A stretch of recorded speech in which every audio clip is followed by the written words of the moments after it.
Bonjour à toutes et à tous, merci de choisir Sport FM, la référence sportive. On est à quelques heures de la nouvelle année. Welcome 2018, goodbye 2017. On va alors se souhaiter santé, bonheur, paix du cœur et succès, surtout vigilance, prudence. En ces dernières heures de l'année 2017, faites la fête dans la modération. C'est le dernier numéro de National Foot en 2017. Je vous remercie pour votre fidélité, votre soutien. Merci beaucoup. National Foot évoque aujourd'hui le lancement officiel de la marque Sergio hier dans un hôtel de la capitale au cours d'une soirée riche en couleurs. La 9e journée de la D1 nationale avec entre autres matchs à suivre cet après-midi. Koroki a sauté à Rachamba, Gomido Fouaddan au Grand Stade de Palimé à Gaza, Togoport au municipal ou encore Semassi Dito à Sokodé hier. Unisport a dominé. Asco 1-0. Nous aurons les explications des deux entraîneurs. La deuxième division est déjà pas en congé mais est au repos. La prochaine journée va se jouer en 2018. Et puis deuxième partie de l'émission, nous faisons un bilan du Togo du football en 2017. Guler Inoussa sera en ligne pour nous parler de ce match entre ASK et puis Bikinti de Bassar depuis Kara. Nous parlerons également dans ce numéro du rétroviseur. On va regarder un peu dans le rétroviseur avec Grégoire Attignon et on regardera également dans le rétroviseur pour les activités de la Fédération togolaise de football en 2017. Une présentation de Latif Yourouma. National Foot invite aujourd'hui David Hippolyte Kossivi-Renard, Jean-Louis Koudjonou, entraîneur de football, Yao Fortuné, le désormais ex-entraîneur de Fouaddan, Kegbalo Kodjo, qui est un technicien de football. Vous savez, c'est un ancien international du Togo. Vous le connaissez. Nous attendons également Iko Rodrigue dans ce studio et nous dirons que la vidéo de cette émission est fournie par Elom Adovon. Elom Adovon qui se charge justement de nous donner la vidéo de cette émission National Foot mise en onde. Gildas Kabouré. Je suis Franck Nouyama.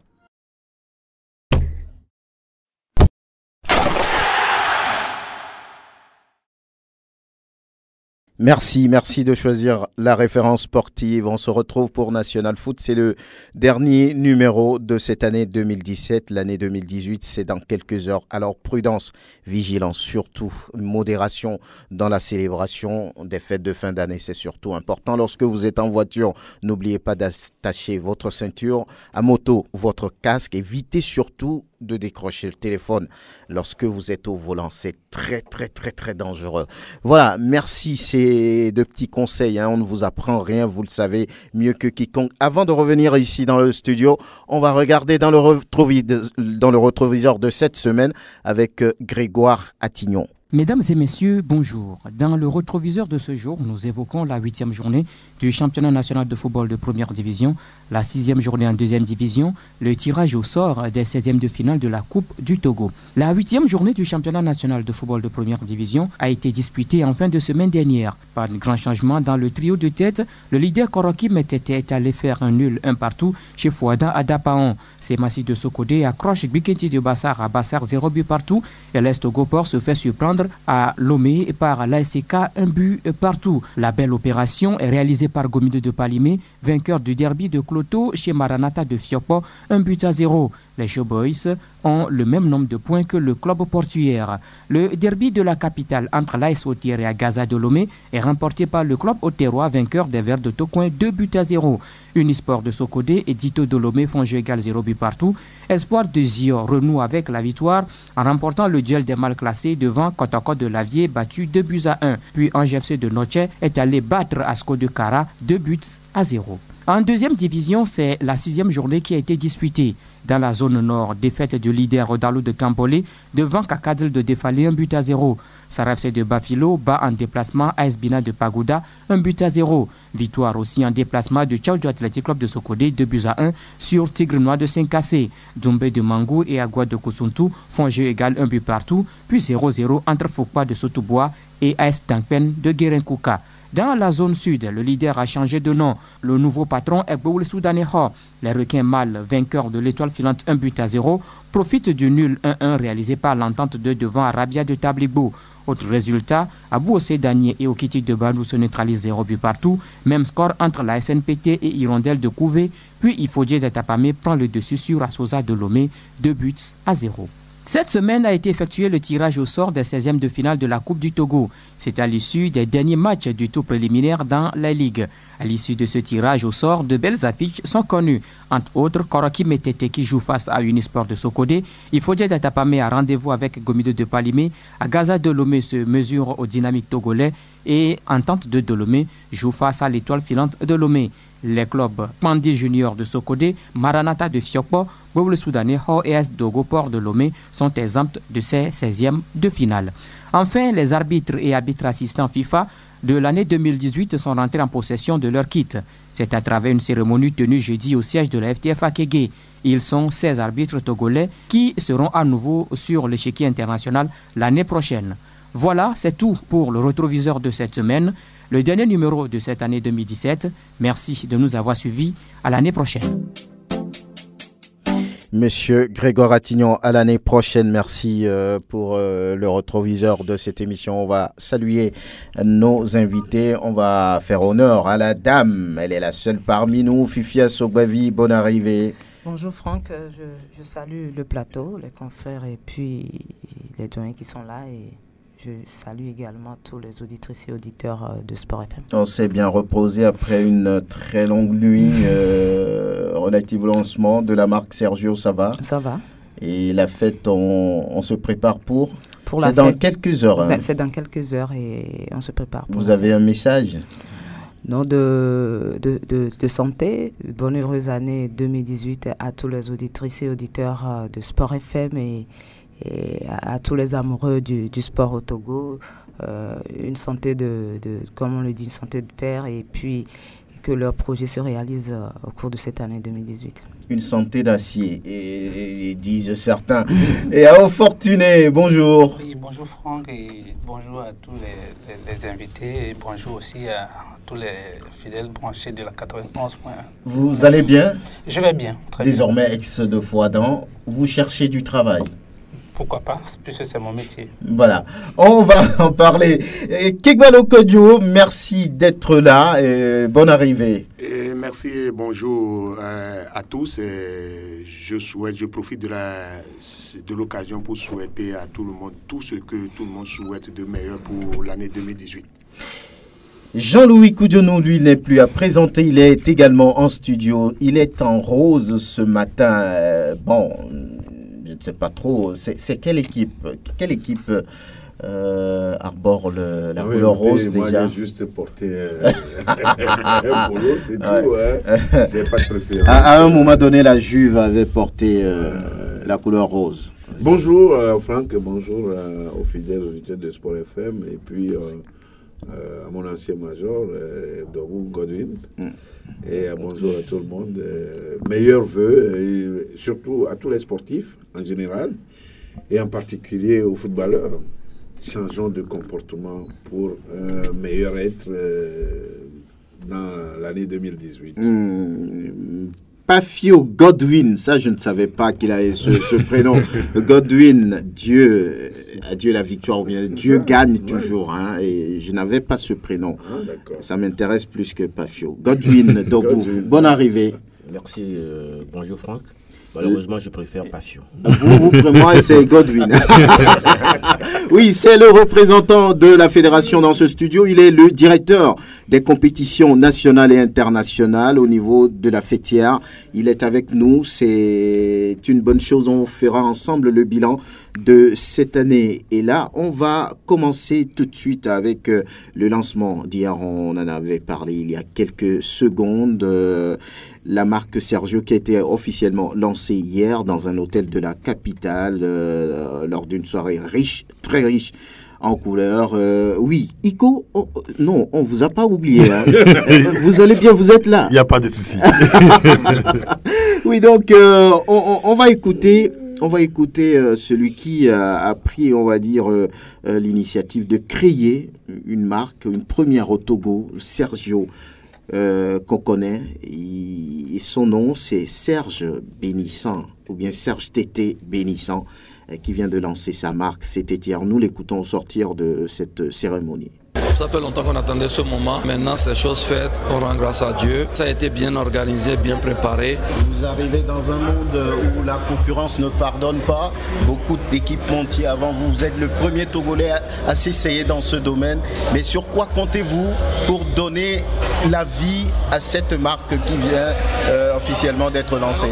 On compte sur nous-mêmes, hein, sur notre force, sur notre mentalité, sur nos designers, sur le travail qui se fait, sur la qualité, sur le goût de bien faire les choses. Donc je pense qu'on n'a pas peur d'affronter les grands. On ira jusqu'au bout et avec l'aide de Dieu, on s'implantera dans tout le monde entier. Et les ambitions réelles, c'est de vraiment s'implanter d'abord dans un court terme dans la sous-région et à long terme sur le plan international en Europe, en Asie et en Amérique. L'ambition, c'est de revenir sur le Togo, les éperviers particulièrement. Sans langue de bois, ce n'est pas ma priorité.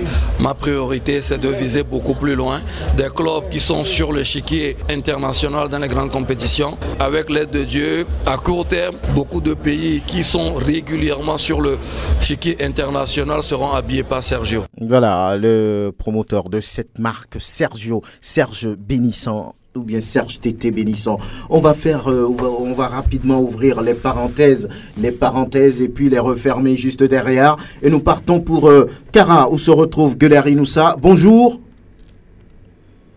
Guler. Oui, bonjour. Bonjour. Voilà, permettez-moi tout d'abord, même si on est encore à quelques heures, on efface le 7 et puis on met le 8. Bonne heureuse année par anticipation, nous, Nyama Franck. Merci. Tous ceux qui nous accompagnent, que ces hommes-là baignent dans le sang du Christ. Pareil à vous. On y va. On parle déjà de ce match de la 9e journée là-bas, entre la SCK et Bikenti. On sait que Bikenti est très difficile à jouer. La SCK veut gagner des points. Comment ça se prépare à ce niveau là-bas? Ah oui, mais je crois que l'équipe de Bikenti est une équipe qui joue mieux à l'extérieur. Elle a réussi à battre la formation de l'espoir de Séville et puis de Fouadan de Dapan. Mais l'adversaire cet après-midi s'appelle ASK de Kara. Je crois qu'ils ont trouvé un bon client cet après-midi. Bikenti de Bassar est 6e avec 13 points plus 3. ASK de Kara est 8e avec 12 points plus 3. L'explication s'annonce tellement serrée parce que c'est un derby d'abord régional et on aura cet après-midi ASK Bikenti de Bassar. Le coup d'envoi est prévu pour 15h à Ebala Stadium. Selon les statistiques, ASK passe toujours devant Bikenti, même lors des matchs amicaux. Tout cela, on le saura à partir de 15h au municipal de Kara, communément appelé Ebala Stadium. Ce sera en direct sur la référence sportive, naturellement. Mais hier déjà, il y avait eu un match avancé entre Unisport et ASCO. Et ce sont les hommes de Oro Body Taoraway qui se sont imposés 1-0 et qui plongent ou bien qui enfoncent un peu plus ASCO dans le doute. Oui, les zones noires de Kara finissent l'année en défaite parce que le match hier, il fallait aussi, parce que les deux techniciens sont assis sur des sellettes, il fallait forcément que ça passe pour Body Taoraway. Finalement, Dieu a exaucé à ses prières, un penalty accordé après une demi-heure, après les 6 ronds, et finalement, Dadji Abdul Rachid concrétise. Mais il fallait retenir que l'équipe d'Unisport était nettement supérieure à la Côte de Kara parce qu'ils ont obtenu 6 occasions nettes de but. Alors, Guler Inoussa, que peut-on dire avec ce geste du joueur de Kara qui, à sa sortie, a enlevé son maillot et l'a jeté? Ah oui, mais reste à savoir, est-ce qu'il a jeté le jeune Koto Komi Jacques? Ça, c'est le nom, il faut le retenir. Et ce n'est pas un communiqué que nous lançons. Je crois que ce dernier a affiché un mauvais comportement hier. Après une demi-heure, 30 minutes de jeu, le coach Wadjal Anthem décide de le remplacer par un autre joueur. Il sort et il ôte son maillot, il le remet dans les mains de l'entraîneur et il applaudit. Ça, c'est un geste d'impolitesse. Ça, c'est de l'indiscipline caractérisée. En matière de football, il faut se dire que ce n'est pas faisable. Et tel que vous connaissez le public de Sokolé, ce n'était pas seulement les supporters d'Asco ni de ce match de Sokolé. Tout le monde était mécontent de ce dernier par rapport à son geste. Il faudrait que nous puissions envoyer nos joueurs à une autre éducation. Comme dira les Anglais, wisdom and knowledge. il y a des connaissances qui prennent et des connaissances acquises au niveau de nos familles. Il faudrait quand même le dire, ce jeune a raté karma le tout avec ce geste qu'il a affiché hier face à Wadja Lantam. On se retrouve alors cet après-midi, n'est-ce pas? Le coup d'envoi est prévu pour 15h à Evala Stadium. Dikenti sera face à l'ASK de Kara et le guerrier de Sokoré. Le dynamique Sokoré revient à l'espace d'une semaine à Sokoré. Il sera face à ces matchs de Sokoré, tous là avec violence facteur 0. 15h pour l'explication à ASK Dikenti. À très bientôt pour Multiplace sur la référence sportive. La 9e journée de la première division nationale, parenthèse ouverte et fermée, on va les rouvrir après.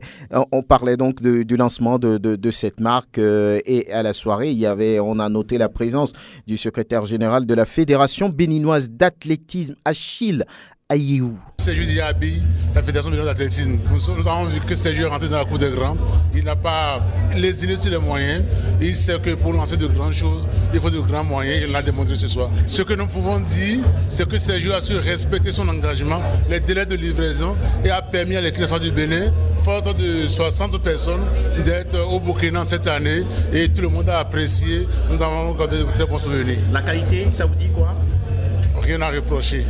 Puisque nous sommes habitués, nous sommes de grands sportifs, nous avons pratiquement mis toute notre vie au service du sport et nous pouvons vous assurer que c'est la marque des grands. Et Sergio, l'élément le plus important, c'est qu'il est prêt à se remettre en cause, à prendre en considération les observations des connaisseurs du sport pour s'améliorer.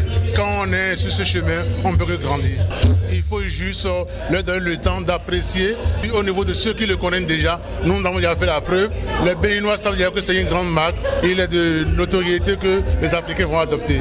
Achille Ayéou, il est le secrétaire général de la Fédération béninoise d'athlétisme qui était présent à la soirée hier. Fifi, vous faites partie du comité d'organisation de cette soirée. L'objectif visé était atteint, on va dire. Oui, l'objectif visé était atteint du moment où il y avait l'ambiance était bon enfant. Il y avait la présence de pratiquement tous les invités de marque qui étaient là, les membres de la Fédération togolaise de football, les responsables des fédérations sportives du Togo, du Bénin, et il y avait également nos amis de la Côte d'Ivoire, en l'occurrence le président de la Fédération internationale Bleu Charlemagne de Maracana, et en plus il y avait une belle organisation autour et tout s'est très bien passé. C'est déjà une réussite et une félicitation. Oui, c'est officiel. Maintenant on peut trouver, on va dire, toute la panoplie d'équipements présentés hier. Quand on est dans le domaine du basket, du foot, du volley, du hand, du tennis, du judo, on peut trouver. On peut tout trouver. Et il faut dire que Sergio a commencé à habiller maintenant les équipes il y a un moment. Et c'était un lancement officiel pour véritablement dire maintenant que tout est prêt, on peut tout faire. Sinon, Sergio était déjà sur le terrain.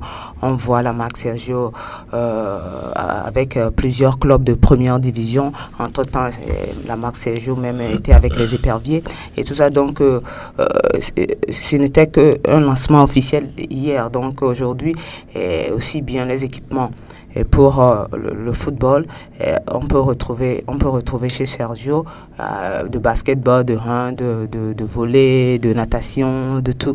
Même pour les cyclistes, il n'y a aucun problème, on peut tout retrouver au niveau de Sergio. Il y a eu des promesses hier dans la salle et non des moindres. Bleu Charlemagne, qui est le président de la FIMA, la Fédération internationale de Maracana, association, a promis habiller les 43 pays affiliés en Sergio. Et puis Akpaki Deladem, vous le connaissez, c'est le président de la Fédération togolaise de judo, qui a dit également que il y a des partenaires qui sont prêts à faire de cette marque Sergio leur marque. Donc il y a eu des promesses, mais Kebalo Kodjo, c'est une première au Togo. C'est vrai que quand on vient dans ce domaine, ça ne pardonne pas parce que il y a des grosses écuries comme Adidas, comme Puma, comme Ernest. Quand on parle de marques africaines, il y a d'autres marques. Donc Tovio, oui, une autre marque africaine qui vient du Nigeria ou bien du Burkina Faso. Donc il faut être présent, il faut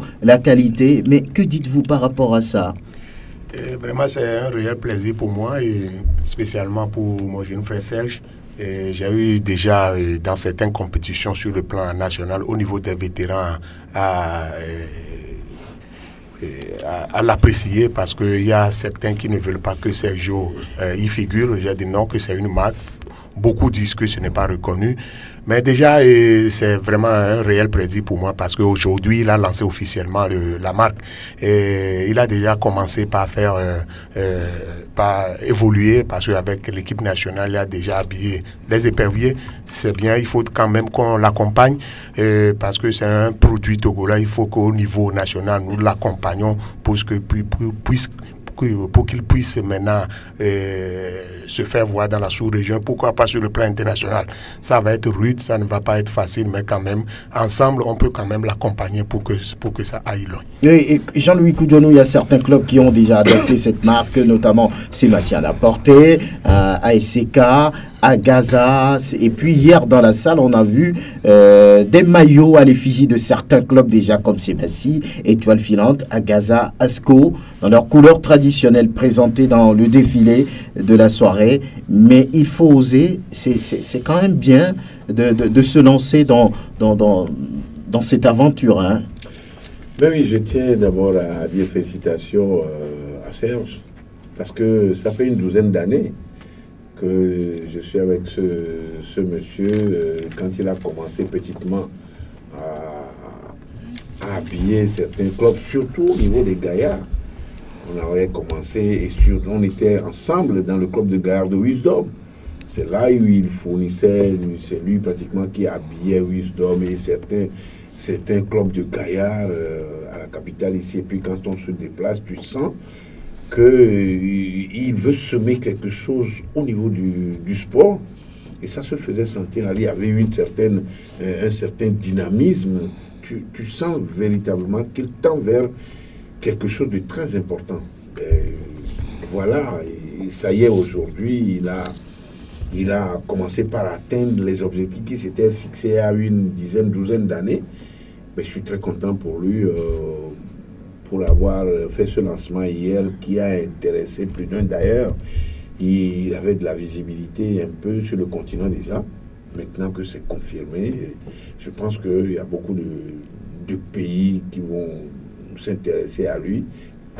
Nous, tous, nous, les journalistes d'abord, et puis nous, les sportifs. C'est à nous de savoir apprécier maintenant pour qu'on puisse l'accompagner, pour qu'il puisse émerger. C'est rude, voilà, Kigbalo l'a dit. C'est complexe de sortir de ce lot d'équipementiers, mais à en parler, à savoir apprécier la qualité de ce qu'il fournit comme matériel de sport. Il faut, je pense qu'il va s'en sortir quand même. Oui, Iko Rodrigue, oui, vous dites quoi à propos? Non mais moi je veux partir de cette anecdote. Je me rappelle lors d'un voyage, il y a un ministre qui était à côté et d'autres également voyageurs qui parlaient de la compagnie aérienne Askai. Et à un moment donné, le ministre s'est tourné vers moi et me disait mais c'est une première fois qu'à l'extérieur on apprécie une compagnie aérienne togolaise. Et moi, dans cette annonce de Marc Sergio, je me disais, c'est encore une bonne chose, c'est un coup pour le Togo. Et déjà, quand vous voyez les témoignages de Bruce Chalman, par exemple, du secrétaire général ou bien du président de la Fédération béninoise d'athlétisme, le secrétaire général, tout cela montre que au Togo, on peut réaliser quelque chose de grand. Maintenant, pour un équipementier, c'est la cour des grands. Vous avez parlé tout à l'heure des équipementiers comme Adidas et autres. C'est quelque part, c'est du donnant-donnant et également c'est de la communication autour. Quelque part également, je peux dire que c'est du marketing. Et je pense que hier c'était le lancement. Maintenant, le plus grand reste à venir. Faire un marketing autour, faire assez de communication autour pour que cet équipementier, Sergio, c'est vrai, c'est un Togolais, mais il ne faut pas qu'on se limite seulement au fait que c'est un Togolais, mais que nos esprits aillent plus loin. Aujourd'hui, on parle des équipementiers africains qui abondent au marché même européen. Je pense que avec Sergio, c'est tout ce qu'on peut souhaiter à cet équipementier, c'est tout ce qu'on peut souhaiter à notre compatriote. Vivement que les désirs de ceux qui peut-être vont aller vers la marque puissent être atteints, et également pour que tout le monde puisse accompagner l'initiative de notre compatriote pour qu'on puisse citer parmi les Tovio, parmi les Ernest, parmi les Adidas, parmi les Puma, qu'on puisse citer également Sergio. Oui. Godwin, Dobou. Bon, vous préférez Pafio. Oui. Et que dites-vous en tant que Togolais sur ce que vient de faire Serge Tété Bénissant? Non, je crois que c'est déjà une bonne chose d'avoir pensé à ça d'abord, d'avoir pu le réaliser. Maintenant, le plus dur reste à venir, c'est de pouvoir s'imposer, de pouvoir percer le marché. Je crois que, comme vient de le dire Rodrigue, il faut maintenant organiser une bonne publicité autour de la chose pour qu'il puisse s'installer sur le marché international. Parce que le marché togolais seul est trop petit pour lui. Il faut qu'il sorte. C'est ça l'essentiel. Vous reprendrez avec lui fédération, je veux dire. Non, mais ça ne peut pas de Pafio. Donc, comme il a dit, c'est un marché, c'est une lutte. D'autres équipementiers sont sur le palier de la fédération. Je crois que, comme il a dit, c'est du donnant-donnant. Donc, ça ne dépend pas de Pafio, ça dépend des autorités du sport. Très bien. Voilà. Et Sergio lancé. Oui. Pour ajouter ici, Sergio est déjà présent quand même sur le plan au Bénin. Oui. Au Gabon. Au Gabon, ouais. Et pour le championnat qui va démarrer au Gabon, on verra Sergio. Et puis en Côte d'Ivoire également. Et Sergio habille certains clubs également de la Côte d'Ivoire. C'est une très bonne nouvelle. Et Sergio Bébé est au courant et il sait que c'est une bataille maintenant et il faut être présent non seulement sur le plan national mais également dans la sous-région et sur le plan international. Voilà, bon courage, bonne chance à Serge Tété Bénissant qui vient de se lancer dans, on va dire, dans cette aventure. C'est pas facile, c'est une compétition. Lorsqu'on sait qu'il y a Adidas, Nike, Puma et puis tous les autres, si on n'est pas solide, on se fait écraser. Mais je pense que Sergio a beaucoup de chance de pouvoir y arriver. C'est une marque togolaise, c'est une fierté. Et nous reprenons rapidement avec les activités de la Fédération togolaise de football. Cette semaine, il y avait le tirage au sort des 16e de finale de la Coupe du Togo, une coupe désormais élargie à beaucoup de clubs. Il y a d'autres qui sont pour l'instant exempts de compétition et qui vont arriver après. Je vous propose d'écouter le patron des compétitions nationales et internationales par rapport à ce qu'ils ont pensé relativement à cette Coupe du Togo. Nous avons pris les 16 équipes de la première division, les 10 équipes de la deuxième division qui étaient restées en deuxième division à la fin du championnat en 2016-2017 et les 6 équipes issues des éliminatoires au niveau des ligues régionales. Voilà les 32 équipes que nous avons pour faire les 16e de finale. Nous aurons aimé faire un tirage au niveau national. Vous n'êtes pas sans savoir qu'actuellement la fédération traverse une crise financière. Même pour financer le championnat, c'est un peu difficile. Donc nous avons choisi ce tirage par proximité pour permettre aux équipes de s'affronter sans trop dépenser. Si je prends par exemple une équipe de ligue de Savane qui est qualifiée pour les 16e de finale, si nous faisons un tirage intégral, il peut arriver que cette équipe vienne affronter une équipe de Lomé. Et je n'ai pas sûr que cette équipe peut trouver au moins 1 million de francs pour faire ce déplacement. Donc c'est ce qui nous a motivé à faire un tirage de proximité. La compétition, selon la programmation actuelle, démarre le 4 février. Les déplacements au niveau des 16e de finale ne sont pas assurés par la fédération. Voilà, c'est qui est expliqué. Voilà, un tirage de proximité de zone pour permettre au club de pouvoir gérer les dépenses, qu'ils ne soient pas submergés. Et les affiches de ces 16e de finale de la Coupe du Togo présentées ici par Latif Youma. Dans la Ligue Savane, Mosaïque affronte Fouadan de Dapaon. Dans la Cara, Sarasport de Bafilo s'oppose à la SCK. Open de Wawande se mesure à Lasco de Carapuy. AS Bina défie Bikenti de Bassar. Dans la Ligue Centre, Koroki Metete se mesure à Unisport de Sokodé. Tchaoudio Athletic Club affronte Agoua de Koussuntou, puis Odalo de Kambolé s'oppose à Massi de Sokodé. Le club Kwandi Junior de Kwandijor Sokodé est exempt de ce tour. Dans les plateaux, Okiti de Badou donne rendez-vous à Ange de Ngotchen. Ifodje d'Atapame affronte Gomido de Palimé, puis Adjiri s'explique avec Kotoko de Lavier. Maranatha est exempt dans cette ligue. Dans la Ligue maritime olympique de Vaud, se mesure à Espoir FC du Zio. Boulessou des Lacs est qualifié pour le tour suivant. Enfin, la Ligue Lomé Golf. Le centre AFA d'Ablogame joue face à la SOTR. L'entente s'explique avec l'étoile filante de Lomé, puis à Gaza se produit face au Dynamique togolais. L'AS Togoport est qualifié pour le tour suivant. Vous avez tout par rapport aux affiches des 8e, des 16e de finale de la Coupe du Togo. Le démarrage 4 février prochain. Je crois que les équipes ont le temps de pouvoir se préparer et la grande finale a lieu en juin, le 10, si je ne me trompe pas. Ce sera le dernier match de la saison foot au Togo. Et il y a eu une autre activité à la Fédération togolaise de football, c'est la remise de kits aux arbitres FIFA.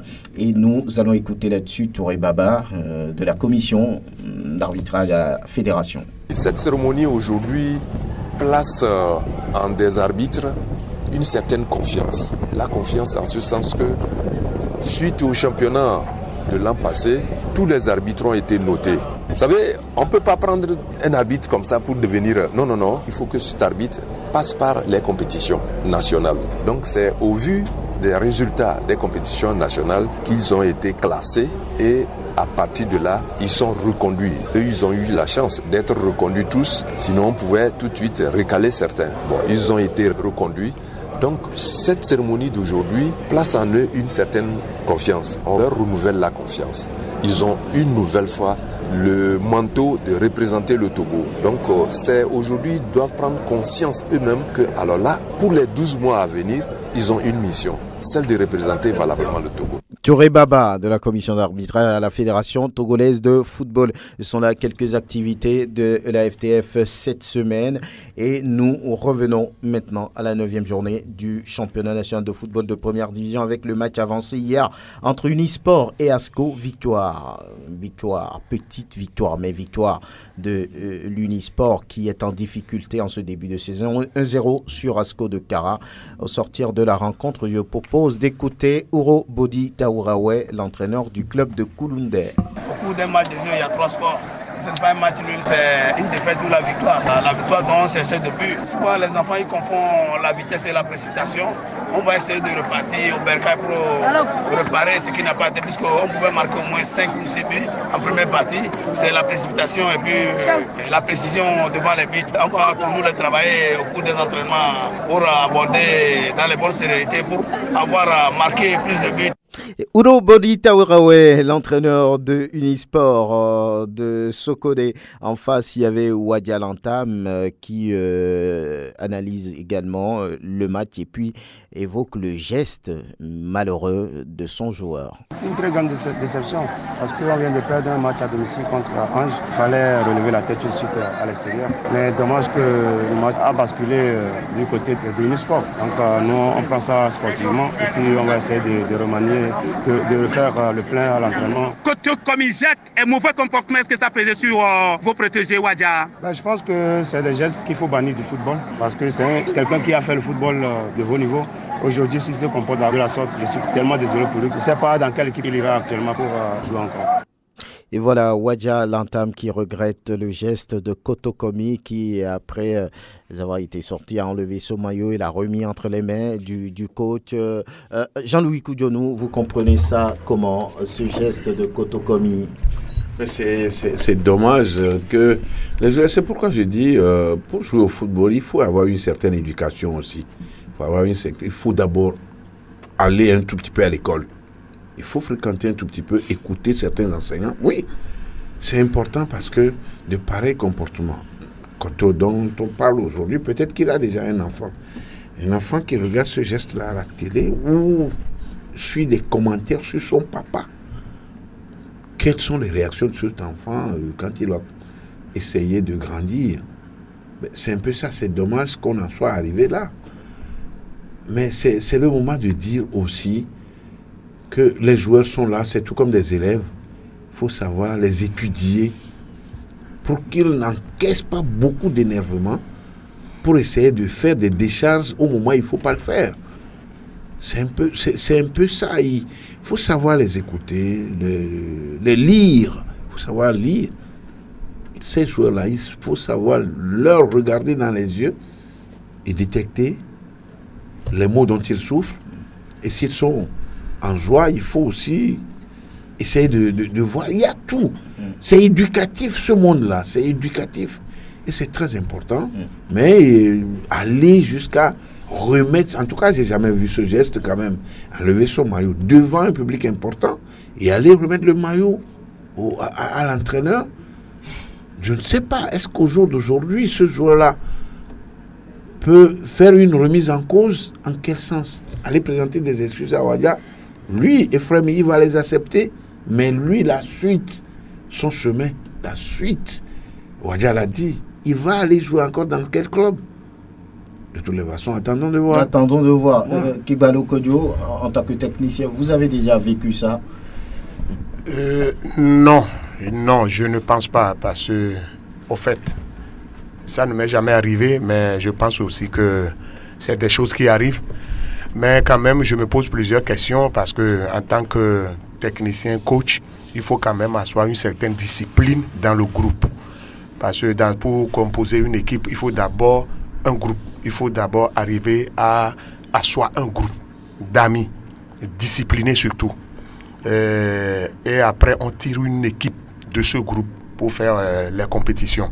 Bon, est-ce que il y a la discipline en question? Parce que si ça se passe comme ça, peut-être qu'il y a une crise au niveau de l'équipe que mon frère Wadia n'arrive pas à maîtriser. C'est pourquoi les joueurs, il y a une fissure, que les joueurs profitent pour faire n'importe quoi. Donc voilà à peu près ce que moi je pense de la situation. Et dans tous les cas, ce n'était pas bien, parce que pour la suite de la carrière de ce joueur, c'est déjà... c'est foutu. C'est foutu. Donc je ne pense pas que moi, Kebalo, je vais encore recruter un joueur qui a déjà vraiment embêté un collègue. Je ne pense pas. D'abord que tu feras du mal à ton collègue. Parce que pour avoir une équipe compétitive, il faut des joueurs disciplinés. Donc je pense que c'est là la question. Et c'est l'occasion aussi de dire à mes collègues, avant de composer une équipe, il faut toujours avoir des joueurs disciplinés. Il faut les discipliner, les avoir sous la main et avoir le dernier mot sur le joueur. Parce que vous savez, nous sommes des humains. L'entraîneur peut commettre des erreurs en faisant un mauvais changement. Mais il faut toujours l'accepter. C'est le fair play en football. Il faut toujours l'accepter. Et après le match, discuter d'homme à homme avec l'entraîneur. Je pense que ce serait mieux comme ça que de présenter de tels spectacles au su de tout un public. Yao Fortuné. Oui, que dites-vous par rapport à ce geste? Je dirais très dommage. Pourquoi? Parce que je dirais très dommage. Oui, je dirais c'est un geste très dommage, parce que chez moi aussi, je ne peux pas laisser de ces actes la passer.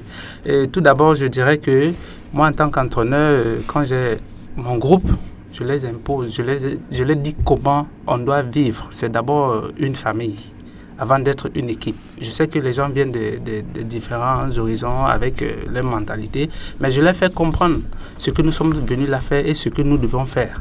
Bon, je pense que c'est comme ça. Et je leur dis, voilà ma conduite à suivre. Celui qui doit rentrer dans le train, il doit marcher comme ça. S'il n'est pas d'accord, alors il s'éclipse. Donc c'est comme ça. Voilà. Donc il faut fixer les règles du jeu. Oui, c'est la discipline. Oui, c'est la discipline ou rien.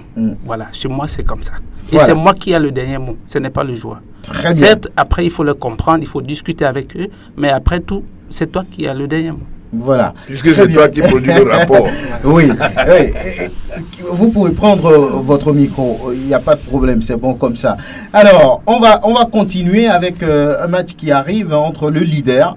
Beaucoup pensent que Koroki a surpris en étant désormais en tête de classement, et le club reçoit cet après-midi l'AS OTR, et les indices d'avant-match sont présentés ici par Roméo Etor. Leader invaincu, Koroki Métété fait office de grand favori dans ce match contre l'AS OTR, auteur du bon et du moins bon. L'équipe de Maurice Noutoudian a gagné toutes ses rencontres à domicile. Une statistique qui peut faire douter les poulains de Nieni Sebabi qui ont, eux, perdu 3 matchs sur 4 à l'extérieur. Mais attention, la victoire de l'AS OTR sur Agaza, 2-0 au sortir de la 8e journée, peut sonner comme un déclic. D'autant plus que le patron du staff technique de l'AS OTR affirme que ces poulains, psychologiquement, sont prêts à se sortir de toute situation. Du côté de Tchamba, le nul concédé à Dapaon prouve à suffisance qu'on veut garder la même dynamique et jouer pendant longtemps les premiers rôles en tête du classement. Ayara Samundini, Oukpedio Zairou ou encore le jeune El Hadj Issa vont vouloir faire plaisir à leur public à domicile, quitte à Monglo Koko, Deglemensan et autres, à Goro Bilali, de dire non. Roméo est tort sur les indices de ce match entre Koroki et OTR. Le problème pour l'OTR, c'est d'avoir déjà perdu 3 matchs sur 4 à l'extérieur, alors que Koroki n'a jamais perdu à domicile. Tous les matchs joués à domicile ont été des victoires. Oui, Koroki est une surprise en ce début de championnat parce qu'on n'a pas vu le club venir, mais il y a un travail qui a été fait avec le coach Maurice Ntoudjen et on le voit sur le terrain aujourd'hui. Maintenant, c'est vrai que nous ne sommes qu'à la 9e journée, mais déjà être en tête du championnat, avoir gagné tous ces matchs à domicile, n'avoir perdu aucun match jusque maintenant, je crois que Koroki est quand même grand favori dans cette rencontre-là face à une équipe de l'Est OTR qui doute beaucoup. Et on pensait que le déclic, tout à l'heure Roméo disait que peut-être la victoire face à Gaza peut constituer un déclic. Mais moi je me dis, quand la SOTR avait battu Semassi, je me suis dit que c'était le déclic parce que battre Semassi qui était en ce moment-là, je crois, premier ou deuxième au classement, je pensais que c'était le déclic. Mais après, on a vu que la SOTR a encore sombré à Kara face à la SK avant de revenir maintenant. Et on espère que ce sera encore une fois, un déclic face à Koroki. La SOTR va essayer une fois avec tout ce groupe, avec le groupe qu'il a, avec tous ces joueurs-là, de faire douter cette équipe de Koroki. Mais ce serait un peu compliqué quand même. Qui voyez-vous, Iko?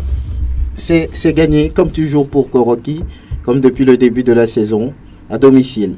Oui, les indices le prouvent largement. Les indices prouvent que Koroki ne perd pas à domicile cette saison. Et les indices également montrent que Koroki, jusque-là, après 8 journées, n'a pas encore perdu. Ça veut dire que Koroki est dans une spirale de victoire où il y a la constance et le niveau est un peu élevé, contrairement à ce que nous vivons au niveau de l'SOTR où ça évolue en dents de scie. Moi, j'ai tendance à dire que l'SOTR joue peut-être contre les équipes de défi. Semassi à Gaza, peut-être, quand vous voyez un peu le match de l'SOTR contre l'Est Gopol également, c'était un grand match. Mais contrairement au match que moi j'ai vu entre l'SOTR et à Gaza, c'est plutôt à Gaza, peut-être en deuxième mi-temps, qui a plus joué. Mais c'est l'OTR qui a pris les 3 points. Donc, c'est une équipe de l'SOTR qui évolue en dents de scie. C'est certes, il a des joueurs qui aujourd'hui font croire que l'équipe de la SOTR a une bonne équipe, mais avoir une bonne équipe ou avoir de bons joueurs, c'est autre chose. Maintenant, avoir une bonne équipe également, c'est autre chose. Développer un jeu également, c'est autre chose. Donc, moi, je pense également, pour revenir à votre question, que l'équipe qui saura gérer les 90 minutes, que ce soit entre l'équipe de Koroki ou l'équipe de la SOTR, c'est cette équipe-là qui peut-être va prendre l'avance. Mais nous savons que par rapport aux indices, c'est vrai, c'est Koroki qui a la faveur des pronostics. Que Koroki a la faveur des pronostics, en tout cas, on verra bien cet après-midi. Hein. C'est en direct sur la référence sportive. Et puis, Dito qui fait un déplacement compliqué pour aller jouer Semassi là-bas à Sokodé. Et là-dessus, nous allons écouter Fofana Aboubakar Diouf qui parle de victoire à la fin. Bon, on revient ici à Sokolé.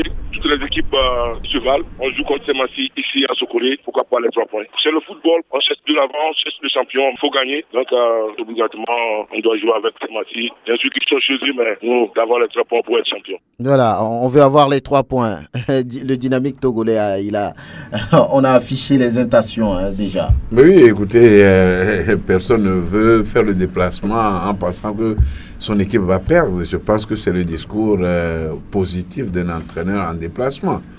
Maintenant, c'est sur le terrain où je pense qu'il y a une bonne éducation là-bas au niveau de Sokolé, où les supporters de Semassi ont commencé par accepter les défaites comme les victoires. Je pense que c'est là où le match doit se jouer. Hein, et Dito a l'habitude de nous montrer de belles choses ici à Lomé, puisque cette année, je n'ai pas encore fait un déplacement à l'intérieur pour regarder un match. Donc, je pense que ce serait un match compliqué, surtout que ces derniers temps, Semassi est en train de douter au niveau de sa prestation, surtout quand on dit qu'on veut jouer le titre, rien que le titre, et que les résultats en sont là. Je pense que c'est l'occasion aujourd'hui offerte peut-être à Semassi recevant, jouant à domicile, d'engranger 3 points pour pouvoir être toujours derrière le top, celui qui est en tête du classement. Sinon, c'est un match qui peut-être c'est à la fin du jeu qu'on va savoir ce qui va gagner, parce que Semassi aussi joue et Dito aussi joue, et surtout que Dito a des joueurs avec de très grandes mentalités, de vainqueurs. Donc le match est légèrement compliqué, mais petit avantage pour cette équipe de Semassi. En tout cas, Manissa Paul montre déjà qu'il était un joueur important pour ce groupe en mettant beaucoup de coups francs souvent. Et il est le sauveur parfois de cette équipe des Robots Rouges. On verra ça cet après-midi en direct sur la référence sportive. Et une équipe qui est dans une bonne dynamique en ce début de saison aussi, c'est Gomido, qui fait de belles choses au niveau du grand stade de Palimé, qui accueille Fouadan. Et le coach est véritablement euphorique. Il veut gagner parce que quand Gomido va gagner, que les autres vont peut-être marquer le pas, le club de Palimé, pourquoi pas, va prendre le fauteuil de leader. Il a ça dans un coin de sa tête. Adika Kwame. On joue Fouadan à domicile, c'est un match à gagner pour être dans nos objectifs pour cette saison. Et c'est quoi votre objectif cette saison? Non, c'est de jouer le premier rôle. C'est-à-dire? Soit premier ou bien deuxième, et de jouer une coupe continentale. Et voilà, être premier ou deuxième, jouer une coupe continentale. Oui, vous connaissez Yao Fortuné Fouadan. Ce déplacement ressemble à quoi? Je dirais que ce serait un déplacement très, vous pouvez parler dans votre micro, hein, ça va. Je dirais ce serait un déplacement très compliqué. Pourquoi? Parce que connaissant mon équipe, quand je dis mon ex-club, il n'y a pas la sérénité. En ce moment, il n'y a pas la sérénité, il n'y a pas... De quoi souffre Fouadan justement? De beaucoup de mots qu'on ne peut pas tous les énumérer ici. Et quelques-uns? Je dis... nous manquons vraiment un buteur. Nous manquons un buteur, nous manquons un métronome au milieu de terrain. Nassam Alassane est revenu. Oui, c'est tout dernièrement, il est revenu. Nous avons fait presque 6 journées sans lui. Donc, c'est un peu ça. Vous êtes sans savoir que c'est une équipe très jeune, inexpérimentée, et que nous avons besoin des joueurs expérimentés pour faire ce championnat. Comparativement à Gomido qui est sur une bonne série, sur une bonne victoire, ce serait vraiment très difficile pour cette équipe de Fouadan. Souvent, Fouadan aussi s'est voyagé, hein, souvent. Oui, mais quand vous dites Fouadan s'est voyagé, vous êtes sans savoir que tous nos déplacements, nous n'avons pas pu gagner. Oui, vous les avez perdus tous. Si. Ils ont fait un nul. Bon, un nul où nous on pouvait gagner. Bon, et je dis toujours pourquoi, parce que nous ne perdons pas parce que nous ne jouons pas, nous jouons, mais à la fin on nous gagne. Et voilà, c'est le match qui est là. Nous n'avons pas d'attaquant, nous n'avons pas de buteur, voilà, de métronome. Voilà, il faut recruter.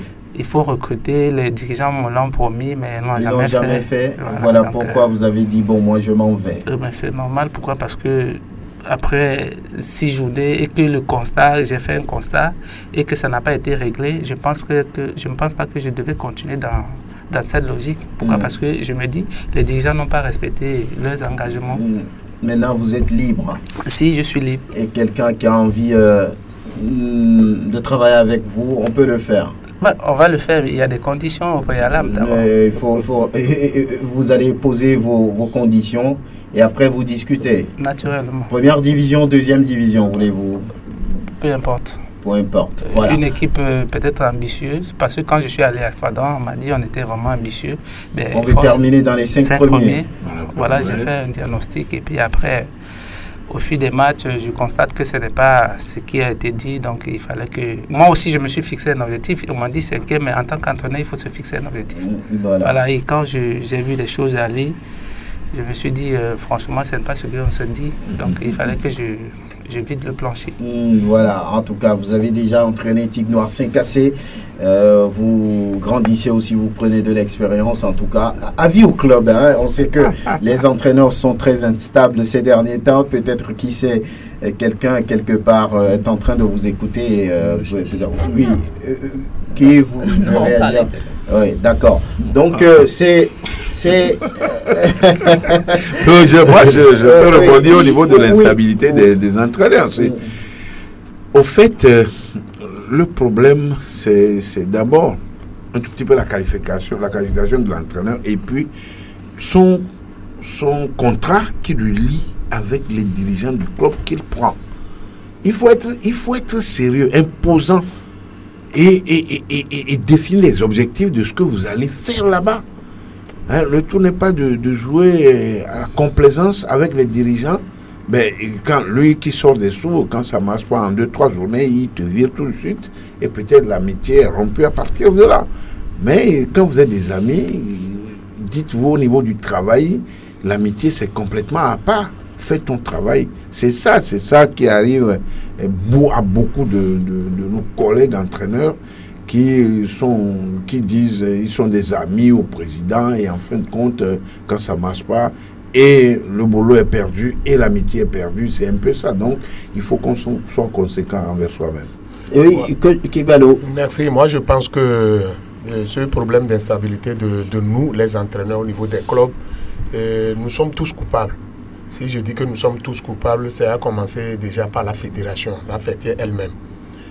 Parce que pour faire un championnat, une compétition, il faut avoir un planning qu'on respecte. Si on nous dit que le championnat va débuter dessus telle date, donc au niveau des clubs, tu sauras que tu vas commencer au minimum, tu vas commencer la préparation de la compétition au minimum 45 jours avant, au minimum. Comme ça, là, on peut faire une bonne compétition.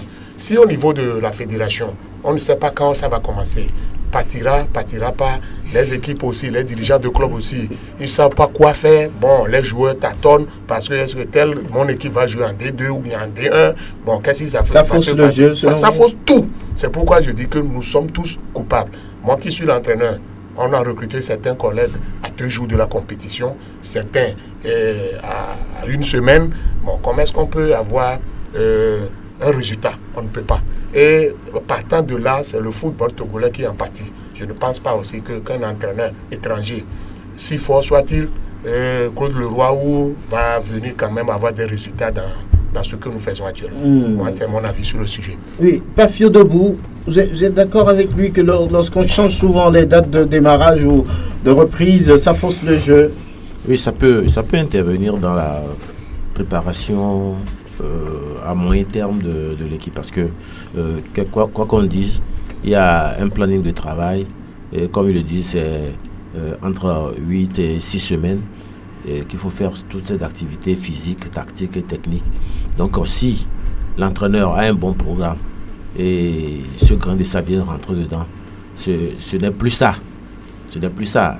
Comme il le dit, les entraîneurs qui sont recrutés à 2 jours de la reprise de championnat, ça veut dire que les 2 mois de début du championnat seront en même temps mois de préparation et mois de compétition.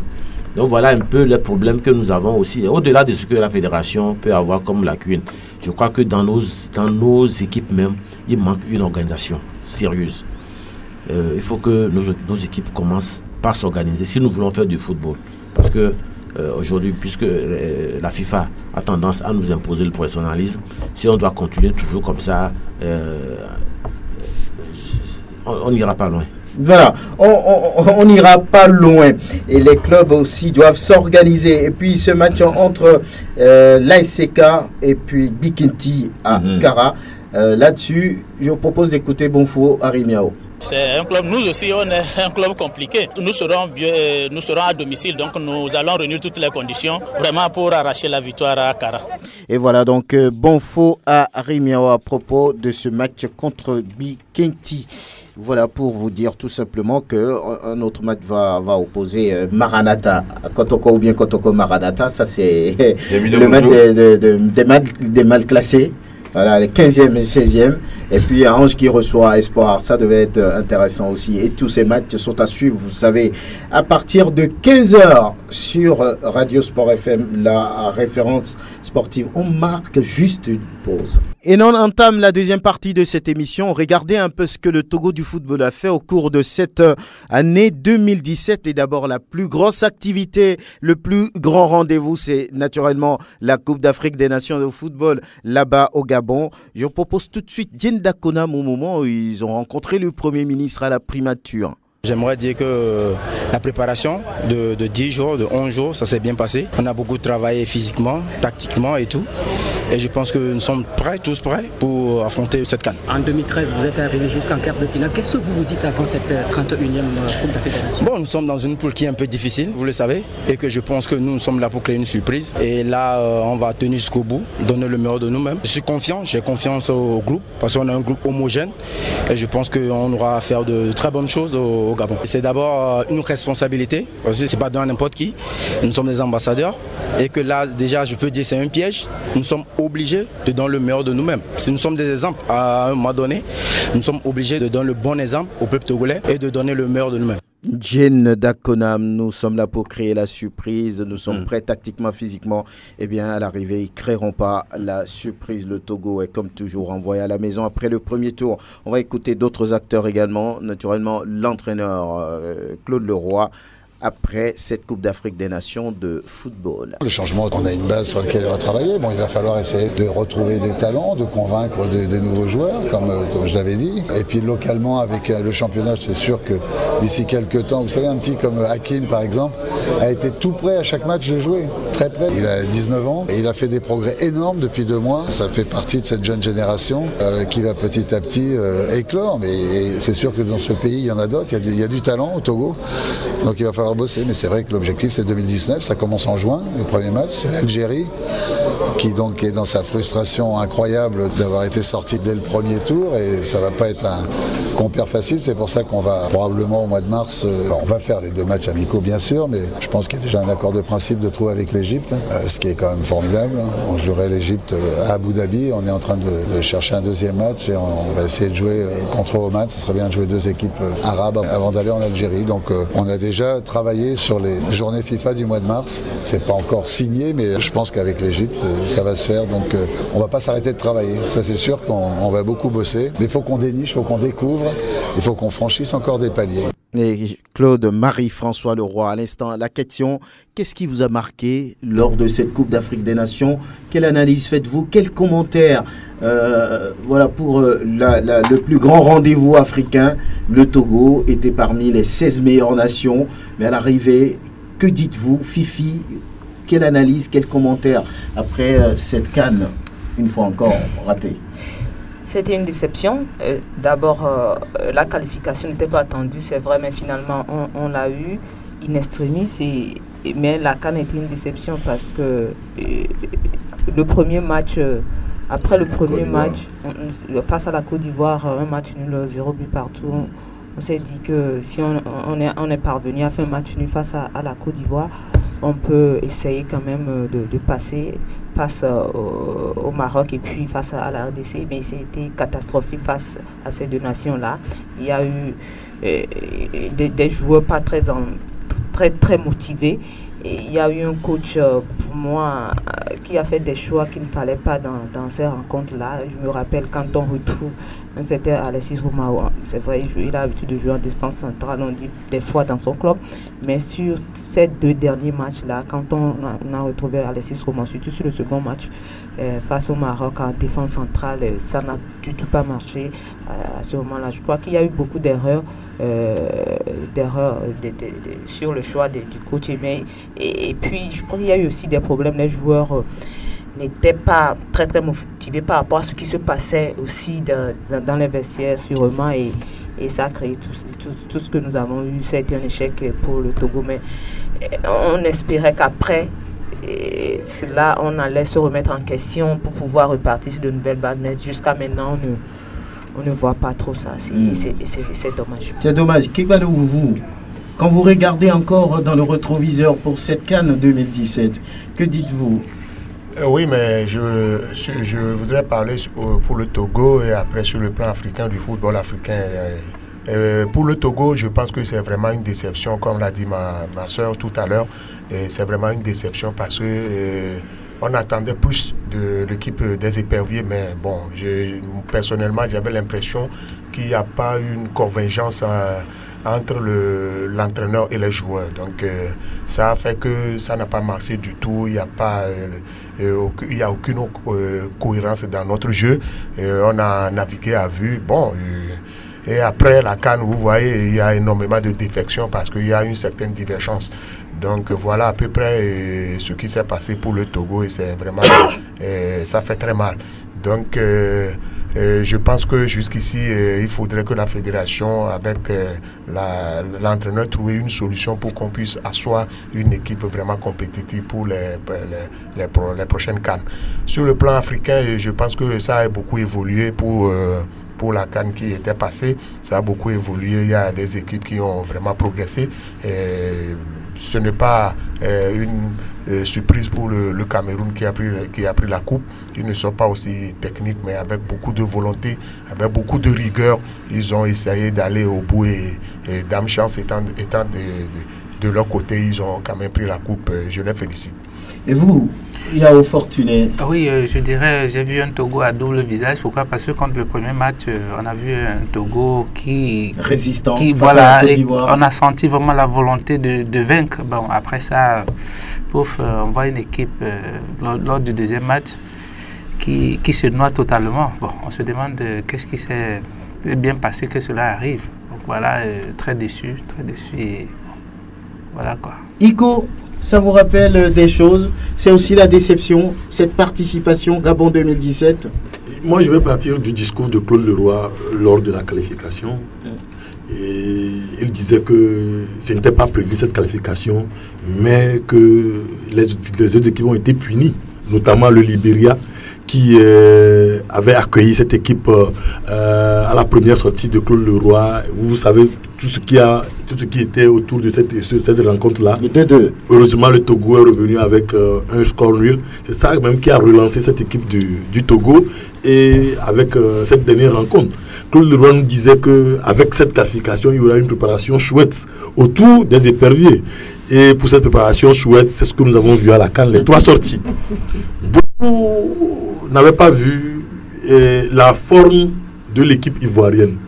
Voilà pourquoi beaucoup pensaient que à la première sortie du Togo, le Togo avait bien joué. Or, c'était compte tenu de l'adversaire qui était en face. La Côte d'Ivoire également, qui n'était pas en forme, qui également se cherchait. Donc, le Togo a réussi un match nul. Et au pays, ma soeur et moi, on était au Gabon. On jouissait, on se disait que finalement la préparation chouette avait eu son effet.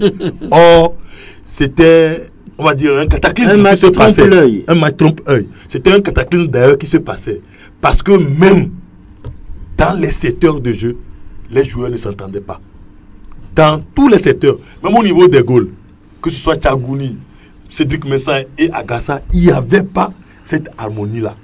Même dans la défense, je vous disais que les joueurs ont été appelés pour jouer en défense contre leur gré, notamment Alexis Roumao, notamment Serge Gakpé. Le pire, c'était Razak Boukari, qui devait jouer au poste de latéral gauche, tenez-vous bien, au premier match, qui avait refusé. Donc vous comprendrez en même temps que ce match nul-là, c'était un match nul qui peut-être sauvait cette équipe-là, qui peut-être permettait à cette équipe de bien rentrer, sans bien régler les problèmes, mais ce match nul plutôt a endormi le staff technique. A endormi le staff technique dans la mesure où vous allez comprendre que c'est pratiquement les 11 qui ont joué le match de la Côte d'Ivoire qui ont pratiquement terminé la rencontre, la compétition, les 3 matchs. Vous allez voir des joueurs extrêmement épuisés, mais qui ont joué les 3 fois 90 minutes, notamment Atakura Lalawele et Bebou Ilias et autres. Mais ces joueurs-là, moi, je me rappelle, après le match, on était allé voir les joueurs, on les a félicités. Et parmi nous, il y a un qui me posait la question, est-ce que nos joueurs pourront tenir le même rythme-là 3 jours après? Et nous avons vu ce qui s'est passé. Donc ça veut dire quelque part qu'il n'y a pas eu cette préparation chouette dont nous parlait Claude Leroy. Il n'y a pas eu une bonne gestion également de l'effectif. Et il n'y a pas eu une harmonie qui a été créée. Tout à l'heure, les deux techniciens parlaient d'avoir un groupe de joueurs, mais d'avoir d'abord une famille. Il faut que l'équipe se sente en famille.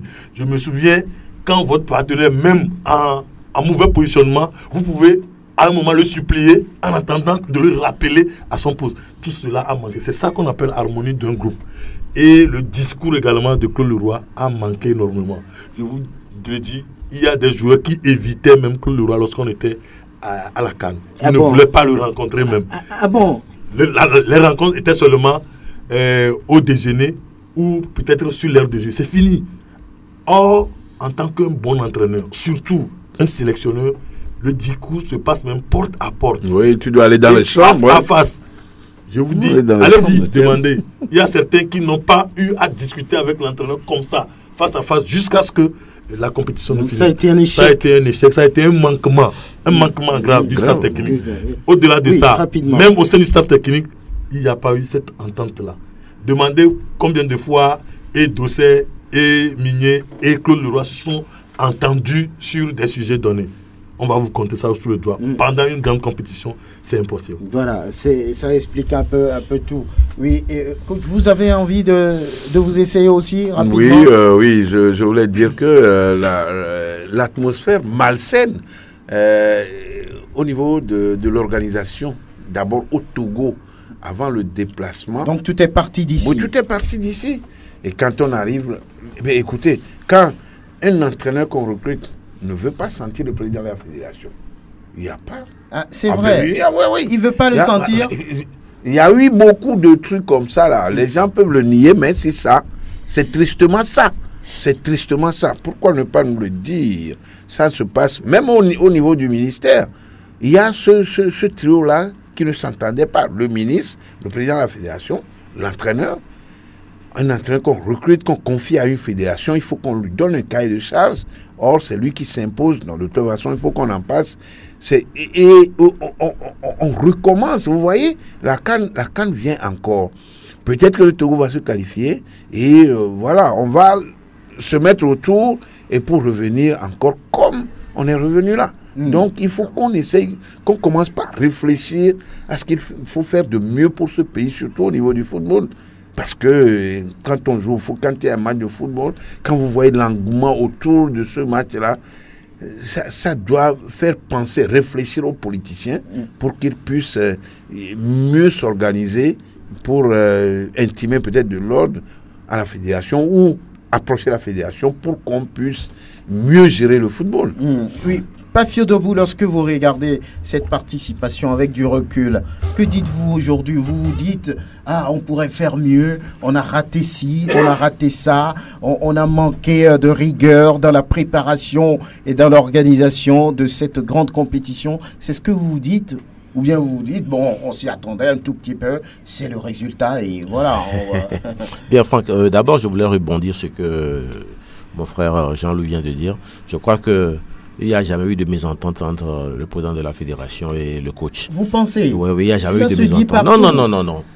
Qu'est-ce que vous appelez mésentente? On peut ne pas se mettre d'accord sur... beaucoup de sujets. Non, sur certains sujets. Ça, c'est des mésententes. Non. Entre un employeur... Vous n'entendez pas. Non, c'est-à-dire, même dans votre famille, entre votre fils et vous, entre votre femme et vous, vous n'êtes pas toujours d'accord sur les mêmes choses.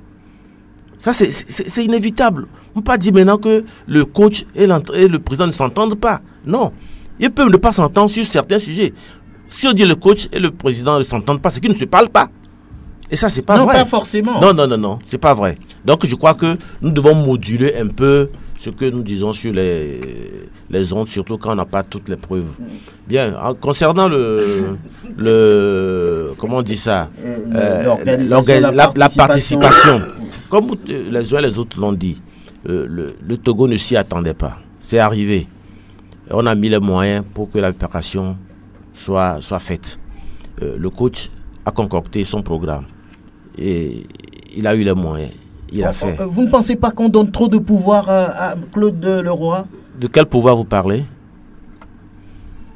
Mais c'est ce qui se dit, il gère tout, il prend les initiatives, il impose des choses. Celui qui va chercher les chambres au Gabon. Pour la préparation des éperviers, ça c'était le projet de Côte d'Ivoire. Moi, je peux dire qu'au moment où on allait à la CAN, je n'étais pas encore directeur de compétition. Donc, il y a certaines choses qui t'ont échappé, auxquelles je n'ai pas assisté. Maintenant, mais je sais que il y a eu Claude a déposé un programme, il a eu les moyens pour. Moi, je crois que c'est là le devoir de la fédération, de lui trouver les moyens pour qu'il puisse accomplir, rendre effectif son planning. Par exemple, un match contre un centre de formation, un club de quartier à 68 millions, ce n'est pas... Non, ça, moi, je ne veux pas rentrer dans ce débat. Oui. Je ne veux pas rentrer non plus dans ce débat parce que je ne maîtrise pas les tenants et les aboutissants. Vous n'étiez pas directeur des compétitions. Si je dois discuter de quelque chose, c'est ce que je connais. Et ça, je ne peux pas vous dire que Claude a reçu tel montant ou n'a pas reçu tel montant. Mais nous parlons de la participation de notre équipe nationale. J'ai assisté à 2 matchs. Le 3e, je n'y étais pas parce que malheureusement, le matin, là, j'avais cassé mes verres. Et je ne pouvais pas regarder sans mes verres. Donc, j'étais resté à l'hôtel, je ne suis pas allé, au terrain. Il est bien vrai, on a joué contre la Côte d'Ivoire, on a joué contre le Maroc. Bien sûr, personne ne veut l'échec. Personne ne veut l'échec. Moi, en prenant l'avion ici, je ne me suis jamais entendu, quel que soit ce qui allait se passer, je ne me suis pas dit qu'on pouvait prendre 3-0 contre le Maroc. Mais c'est 3-1 contre le Maroc, c'est arrivé.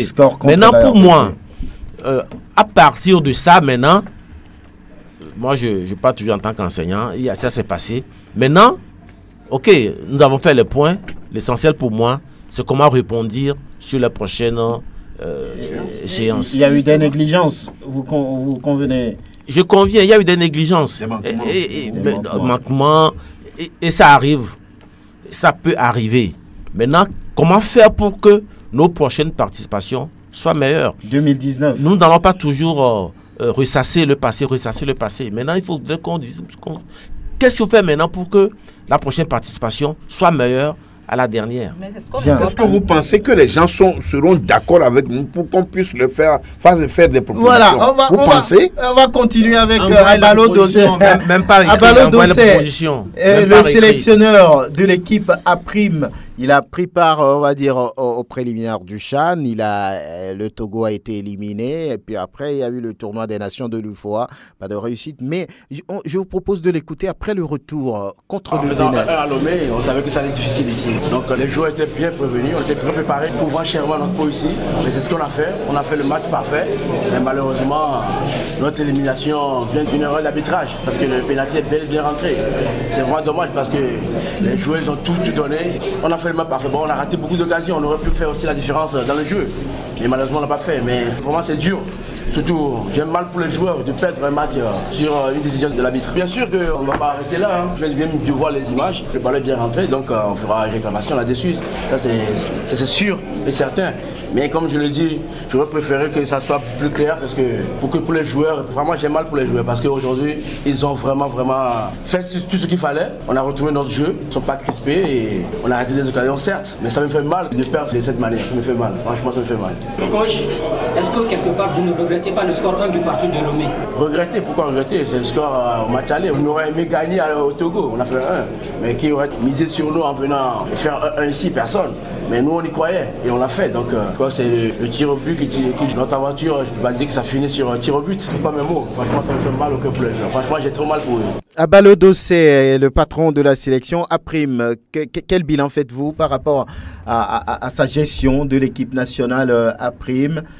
Il a eu la chance quand même de disputer des matchs amicaux. Il n'y en avait pas dans le temps.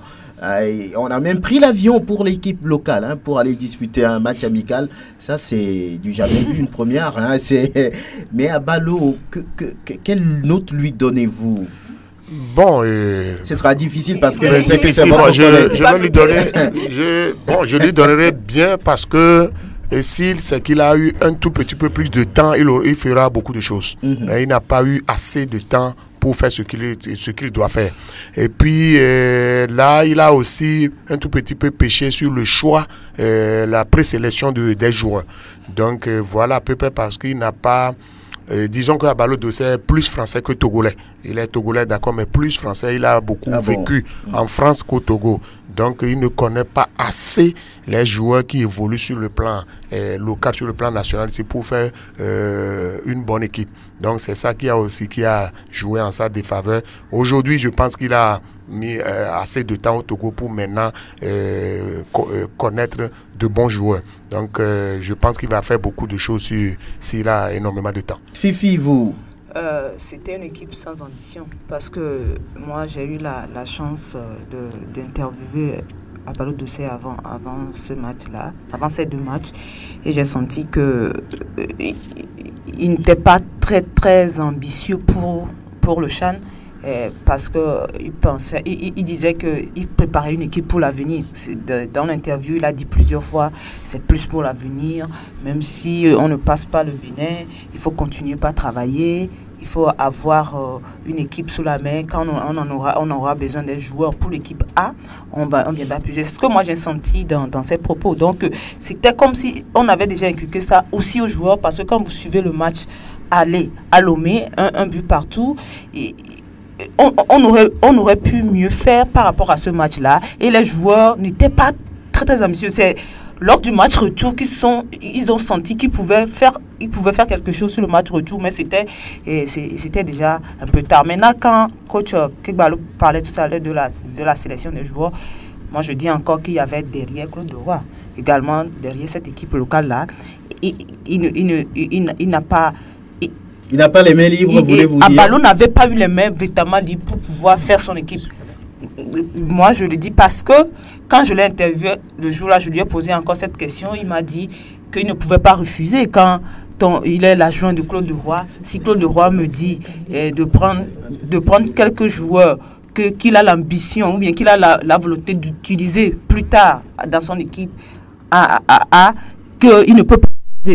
Et parce que ça se disait à l'époque que c'est Claude Leroy qui sélectionnait même au niveau de l'équipe locale. Et je l'ai senti dans les propos d'Abalo Dossé en ce moment-là. Et je crois que ça a également joué sur l'équipe d'Abalo Dossé. Mais dans l'ensemble, je crois que c'était pas mal. C'était pas mal parce que l'équipe du Bénin s'est véritablement préparée pour aller au CHAN.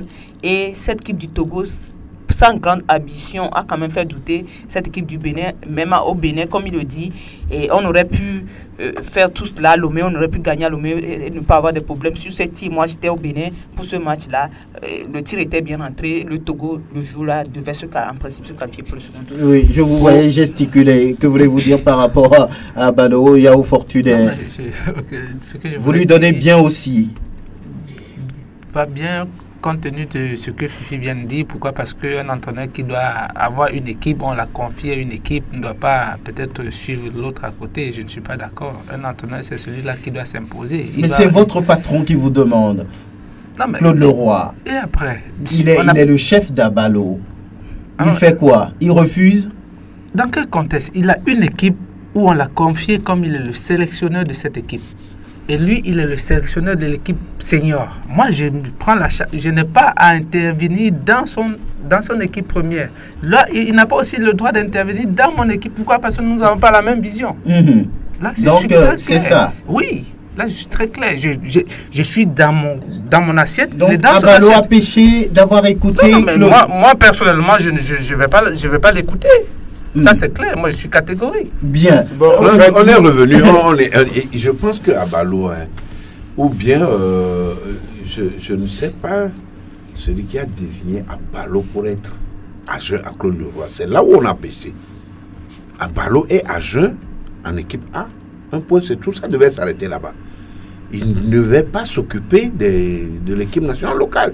Il n'avait pas le droit. La preuve, l'équipe A, et tout ce qu'il fait en équipe nationale locale a de la répercussion sur l'équipe A. Claude Leroy, c'est lui qui porte encore l'équipe nationale locale. Donc, il n'avait pas, normalement, Abalo Dossé n'avait pas le droit de gérer cette équipe nationale. On ne devait pas l'affecter sur l'équipe nationale locale. C'est là où on a péché. Et tout ce qu'on a fait, c'est la main de Claude Leroy. Et c'est ça. Donc tout ce qu'on... Oui, là, quand vous dites de donner une note à Ballo-Douce aujourd'hui, la note c'est directement sur Claude Leroy. Bien. Vous voulez encore ajouter Oui, moi je voudrais revenir sur le choix des joueurs en équipe nationale. C'est au Togo que moi, que Ballo, je vois la sélection des joueurs d'un centre de football en équipe A. Je ne pense pas que ça se fait en France. Je ne pense pas que ça se fait avec la nationale Mannschaft. C'est pas Ballo, mais c'est Claude Leroy. Je ne pense pas que ça se fait. Pour la présélection en équipe nationale A, c'est rien que des joueurs de première division. Dans certains pays. Mais deuxième division même, il n'y a pas. Pour le choix des joueurs des centres de formation, il y a aussi les petites catégories. Par exemple, il y avait travaillé avec l'équipe nationale des moins de 17 ans. Donc, là, on peut faire ça. Voilà, ça peut se faire. Mais pas directement en équipe A. Mais en équipe locale, bon, peut-être. Je dis bien peut-être, mais il faut quand même qu'on soit sérieux. Donc, beaucoup disent que c'est du business, c'est ça? Bon, je ne parle pas du business. C'est peut-être asphyxier le joueur. Non, mais il va falloir que celui-là soit un surdoué pour être même si, comme le dit mon frère, même si c'est un surdoué qui est dans un centre de football, brûler les étapes. Il faut le faire passer par les étapes. Oui, le super Niavedi, les gens l'ont comparé à Kylian Mbappé. Aujourd'hui, il a disparu. La preuve aujourd'hui. C'est le Mbappé togolais. On continue les activités très rapidement de la fédération cette année 2017, tout cela ramassé par Latif Yorouma. Je vous propose donc d'écouter. FTF, ici c'est Togo, le ballon roule. C'est de loin l'une des années les plus animées de l'histoire de la FTF en termes d'activité. Championnats nationaux, Coupe de l'Indépendance, Coupe du Togo, Super Coupe, sans oublier le championnat féminin. Lancé fin 2016, les championnats nationaux de première et deuxième division ont été mis en berne en janvier 2017. La raison, les éperviers étaient à la CAN gabonaise. L'on attendra donc le 11 février pour voir le retour de ces deux compétitions. Fin mars, la FTF lance la Coupe de l'Indépendance entrecoupée des matchs de la D1 et D2.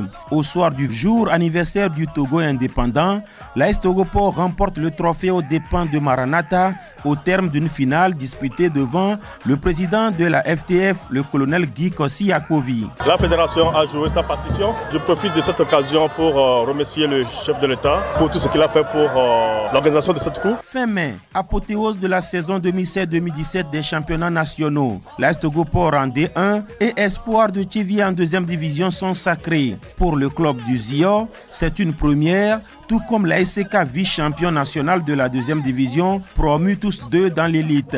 C'est aussi une première dans l'histoire du club portuaire, ce titre de champion du Togo. Ambiance de joie donc à Lomé, mais atmosphère tendue à Palimé. Gomido venait d'être relégué. Les Showboys sont condamnés au goal différentiel après l'historique score de 11-0 pour Bikenti contre Maranatha à Bassar. La FTF se prononce. Moi, je ne vais pas accepter que les gens se moquent de nous. Si le résultat que nous avons eu hier est un résultat objectif, ok, il n'y a pas de souci. Mais si ça a été arrangé d'une façon ou d'une autre, la sanction tombera. La suite, la Fédération togolaise de football suspend Bikenti et Maranatha de toute activité liée au foot à titre conservatoire. 24 juin 2017, les acteurs du foot se donnent rendez-vous à Kara pour le congrès ordinaire annuel de la FTF.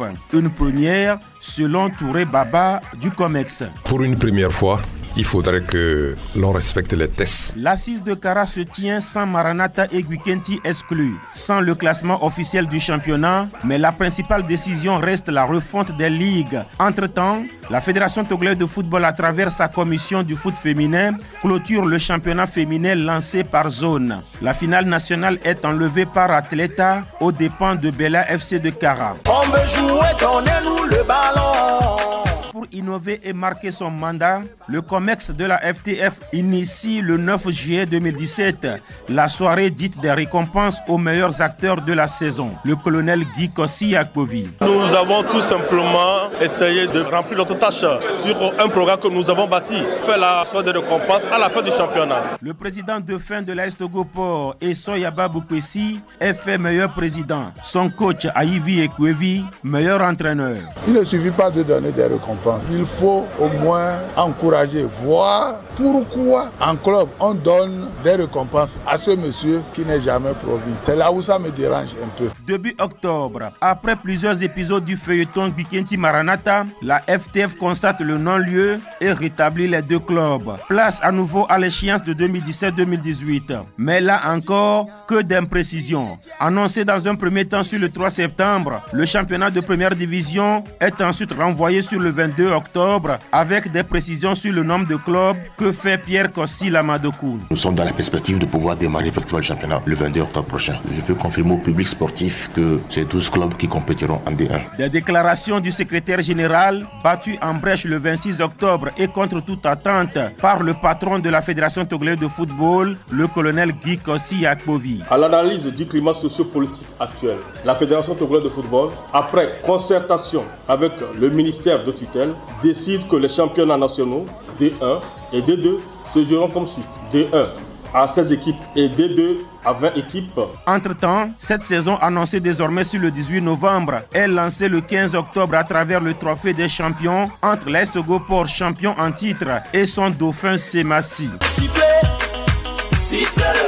Ainsi, la nouvelle saison 2017-2018 fut lancée le 18 novembre au municipal de Lomé à travers le match AS Togo Port Espoir, remporté 1-0 par le club du Zion. Pour en faire une saison particulière, la FTF décide d'un partenariat médiatique.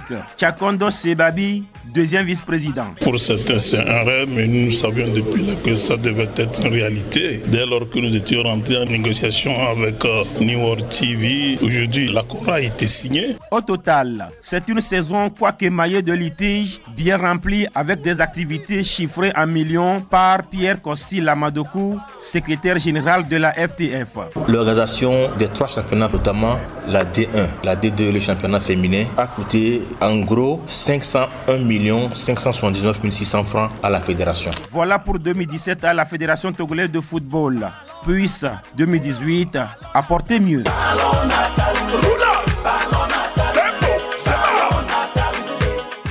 Les activités de la Fédération togolaise de football en 2017, des annonces, des désannonces, beaucoup de rebondissements, des choses qui ont été dites, qui ont été changées après. Voilà, il y a tellement de choses. Fifi, en résumé, que dites-vous de cette saison de la Fédération? Elle continue d'apprendre. Bon, peut-être M. Pafio va nous répondre à cette question-là, okay. Mais je reconnais quand même que la fédération a quand même su organiser les compétitions au cours de l'année. Il y a eu le championnat national de football de première division, de deuxième division, et puis pour moi, c'est la première fois qu'au Togo, on joue en même temps la première et la deuxième division. Simultanément. Le championnat féminin. Et le championnat féminin, bien sûr. Sauf la D3. Oui. Voilà. Mais il a joué la D3. De quelle manière, hein? Le X, c'est qu'on n'a pas joué la D3. Ça, les maires déjà organisé ces championnats-là. C'était bien fait de la part de la Fédération togolaise de football. Des championnats qui sont allés jusqu'au bout. Et même si à la fin, il y a eu un problème par rapport au match Bikenti Maranatha, 11 buts à 0. L'essentiel qu'on a terminé. On a terminé le championnat. Après, il y a eu ces rebondissements-là. Félicitations à la fédération pour avoir organisé quand même ces compétitions. Mais en même temps, il faut reconnaître que la fédération a péché après dans les prises de décision. Oui, dans ce dossier de Bikenti Maranatha où la fédération a vraiment tâtonné. Peut-être l'apprentissage continuait et j'espère qu'ils ont pris bonne note au niveau de la fédération et que dans de pareilles situations, aujourd'hui, ils sauront comment gérer un tel dossier. Mais quand même, félicitations à la fédération. Oui, Iko, quelle note donnez-vous à la fédération au cours de cette année 2017? Non, mais c'est passable. C'est passable dans la mesure où on revenait de très loin. C'est vrai qu'il y avait eu le championnat. Tout à l'heure, j'ai insisté à ce que ma consoeur puisse dire que lors du mandat de Gabriel Amé, on a pu organiser le championnat de la 3e division. Ah oui. Ce que le commerce n'a pas su faire. Mais il faut dire que c'est vrai qu'on a senti un début de réorganisation au niveau du bureau exécutif par rapport à ces activités. C'est vrai également que quelque part j'ai une tendance à dire qu'il y a trop d'experts autour de la chose, mais qu'au bout il n'y a pas eu assez de conclusions. Mais je crois que c'est ça également l'apprentissage. Il faut se servir des défaillances pour corriger l'avenir. Ce bureau a un mandat de 4 ans et ce bureau vient de terminer, on va dire... Bientôt 2 ans. 2 ans. Un an, bientôt 2 ans. Ils ont beaucoup à nous prouver. Vivement, avec les experts qu'ils ont autour, qui puissent se servir des erreurs du passé. Tout à l'heure, ma consoeur parlait de la gestion de certains dossiers. Nous espérons que dans l'avenir, ces dossiers seront minutieusement gérés et que les résultats seront au vu, au-dessus de tout un chacun. Vous voulez essayer aussi d'attribuer une note à la Fédé cette année? Plus ou moins bon. Pourquoi? Parce que, bon, comme les prédécesseurs l'ont dit, ils ont organisé le championnat première et deuxième division. La faute, c'est qu'ils n'ont pas organisé la troisième division. Mais maintenant, par rapport à ce que la conseillère disait tout à l'heure, Fifi disait tout à l'heure, par rapport à certains dossiers, je pense que sur ce dossier, la Fédé ne pouvait pas se prononcer. Pourquoi? Parce qu'il n'avait pas de preuves. Il n'y a rien qui prouvait qu'il y a eu un match arrangé. Donc, je pense que... Voilà, quoi. C'est très bien. Personnel. Oui, moi je pense que la fédération fait du bon boulot, même si il y a des erreurs dans la vie d'un homme, c'est toujours comme ça. Pas de perfection dans la ce vie. monde. Ouais, mais bon, je les encourage à continuer parce que vraiment c'est avec la fédération actuelle, le bureau actuel, je vois des choses que je ne voyais pas avant. C'est vrai, il y a des erreurs, mais quand même, je les félicite. Je leur propose aussi, si c'est possible, de se sponsoriser. Il y a des sociétés en place, ils peuvent quand même négocier, se sponsoriser quand même. Et ça va leur permettre de faire beaucoup de choses. Et de s'entourer aussi des experts, beaucoup d'avocats qui connaissent le milieu du football, du sport, pour qu'ils puissent aller de l'avant. Bonne chance. Jean-Louis Koudionou. Non, mais je vous pense donnez que combien sur 10? 3, 4, 5, c'est assez bon, 6. C'est assez bien tout ce que la fédération a fait jusque-là. Il y a beaucoup d'enseignants autour de la table. Quand on dit assez bien, la note est là. 6. Donc, 7. 6. Donc, je me dis, ils ont tiré beaucoup d'enseignements des erreurs que cette fédération avait commises. Et je pense que c'est en se remettant en cause qu'on va tirer beaucoup d'enseignements des erreurs du passé pour pouvoir construire l'avenir. Ils ont déjà commencé le championnat. Ils savent, c'est pourquoi déjà il y a une télévision qui fait les matchs en direct. Et puis bon, on n'aura plus tellement de problèmes quand il s'agit. Ce serait inutile de chercher à auditionner encore au niveau de la commission de discipline certains acteurs du football qui commettraient des erreurs. Ça, c'est déjà de la...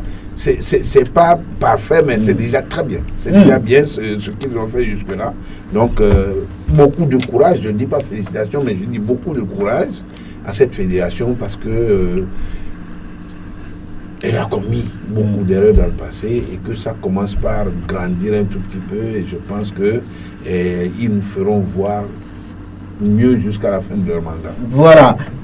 Debout, maintenant, Fifi a souhaité que je vous pose cette question. Est-ce que vous continuez d'apprendre ou bien maintenant vous êtes sûr de ce que vous faites? Oui, mais on apprend tous les jours.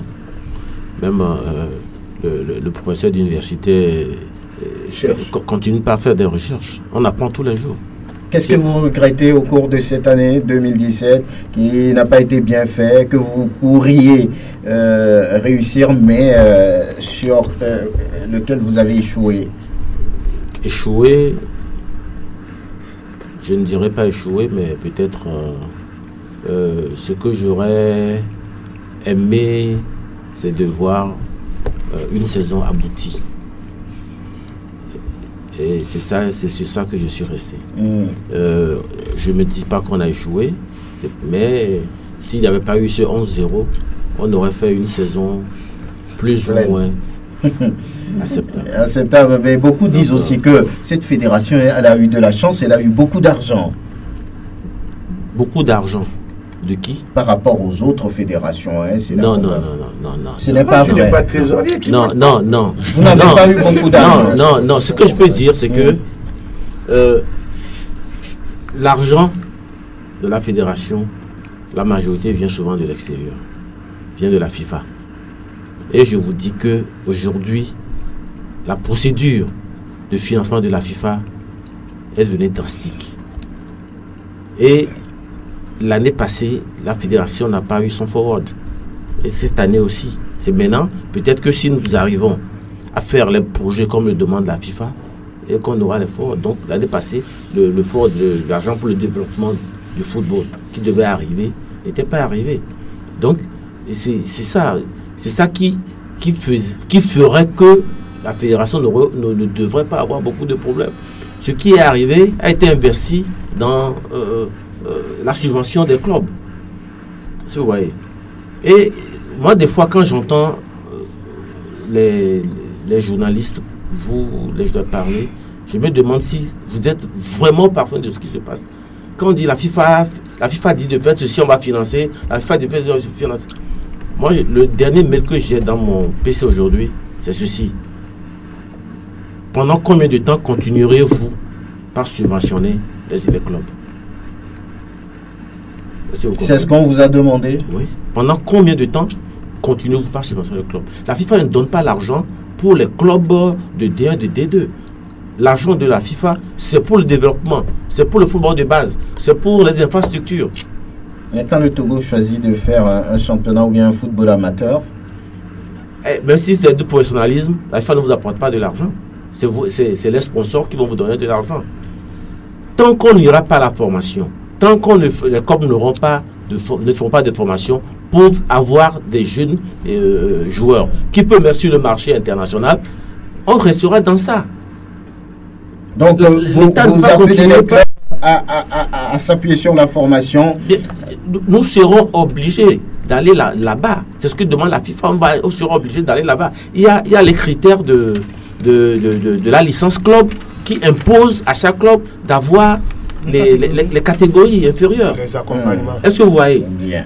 Donc on arrivera là-bas un jour. Mais pas un jour. Je crois que d'ici la semaine prochaine, ça va s'imposer. Donc vous êtes satisfait de façon globale de ce que vous faites, ou bien de ce que vous avez fait en 2017? Par rapport aux moyens dont on a disposé, par rapport à l'environnement, je peux dire que nous sommes satisfaits, mais nous pouvons mieux faire. Bien. Laissez les gens vous...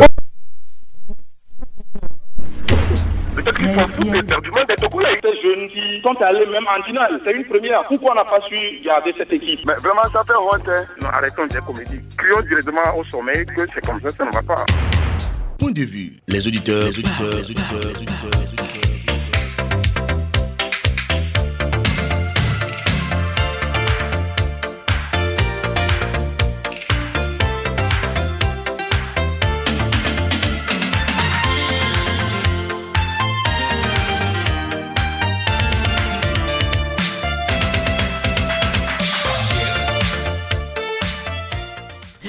Voilà, le premier s'annonce. Allô? Oui, monsieur Franck, comment tu vas? Ça va, et vous-même? Ça va. Coro, on dit quoi? Ça va, mon frère. On dit bonne heureuse année tout le monde là-bas. Merci. À toi également. Merci, mon frère. Et à cette année, fédération, s'il prend une décision, il n'a qu'à aller jusqu'au bout. C'est tout ce que moi j'ai à dire à la fédération. Voilà. Je lui souhaite bonne chance. Très bien. Ouais. Si la fédération prend une décision, elle doit aller jusqu'au bout, dit Coro depuis Agbalepedo. 22 37 73 50 22 48 93 31. Allô? Allô? Bonjour. Bonjour. Ouais, diminuez le poste récepteur à côté. Ouais, c'est bon? Le nom est Épervier. Ouais, bonjour monsieur Franck. Comment vous allez? Très bien. Et la fête, ça se passe bien? Ça se passe bien. Ok, on vous écoute. C'est pour vous saluer. Merci. À tout le monde qui est là-bas pour notre sport. Je voulais saluer monsieur Pafio Dobou. Oui. Et lui dire qu'il ne veut pas dire la vérité. Ce que vous voyez, c'est ça, vous parlez. Nous, ce que vous nous dites, on voit que c'est comme ça ne va pas. Et puis il ne veut pas dire la vérité. Deuxième fois, pour monsieur notre entraîneur. Quel jour notre entraîneur a dit que c'est Abalo qui est son... Il est leur ramassage des balles. Il ramasse des balles pour notre Claude Leroy. Il n'est pas son adjoint. Non, jamais, il n'a jamais dit ça. Si moi j'étais à la place d'Abalo, le jour qu'on a amené l'adjoint, moi je devais laisser mon travail. Parce que je connais ce que je veux. Mais il dit que Abalo, c'est pour cela qu'il a échoué. Sinon, il devrait réussir. Il n'a pas les mains libres pour travailler. Quand il est arrivé, s'il a appelé les anciens joueurs, les entraîneurs qui sont sur le terrain, aidez-moi. On a vu ça avec notre entraîneur passé, le Nigérien, Bien. qui est mort. Ah oui, Stéphane Keshi. Stéphane Keshi, il est venu à la CAN avec tous les anciens joueurs. Ils ont reçu. Donc, il faut dire la vérité. La fédération, il est en train de faire un bon travail. Mais sans les moyens, ça ne veut pas aller. Bien. On lui souhaite bon travail. Il n'a qu'à continuer. Mais dites la vérité. Dites la vérité. Si on appelle M. Dobou, s'il vient, il ne veut pas attendre ce que vous dites. C'est la vérité. Il n'a qu'à respecter ce que vous dites. C'est ça. Vous n'avez pas de moyens. Et notre entraîneur a qu'à nous changer l'entraîneur. Ça ne va pas. Bon, bye. Merci et bonne fête. Épervier, à très bientôt. 22 37 73 50 22 48 93 31. Allô? Allô? Bonjour. Bonjour. Comment vous portez-vous? Ça va très bien. Et votre nom? Jean-Baptiste. Jean? Baptiste. Ok, vous nous appelez d'où? Badago. Badago. Allez-y. Je voudrais savoir si cette année, la fédération peut organiser le championnat de 3e division et le championnat des jeunes. Merci beaucoup. Le championnat des jeunes, ok. Heureusement qu'il y a une voix autorisée ici. L'inquiétude de l'auditeur, c'est de savoir s'il y aura le championnat de 3e division et le championnat des jeunes.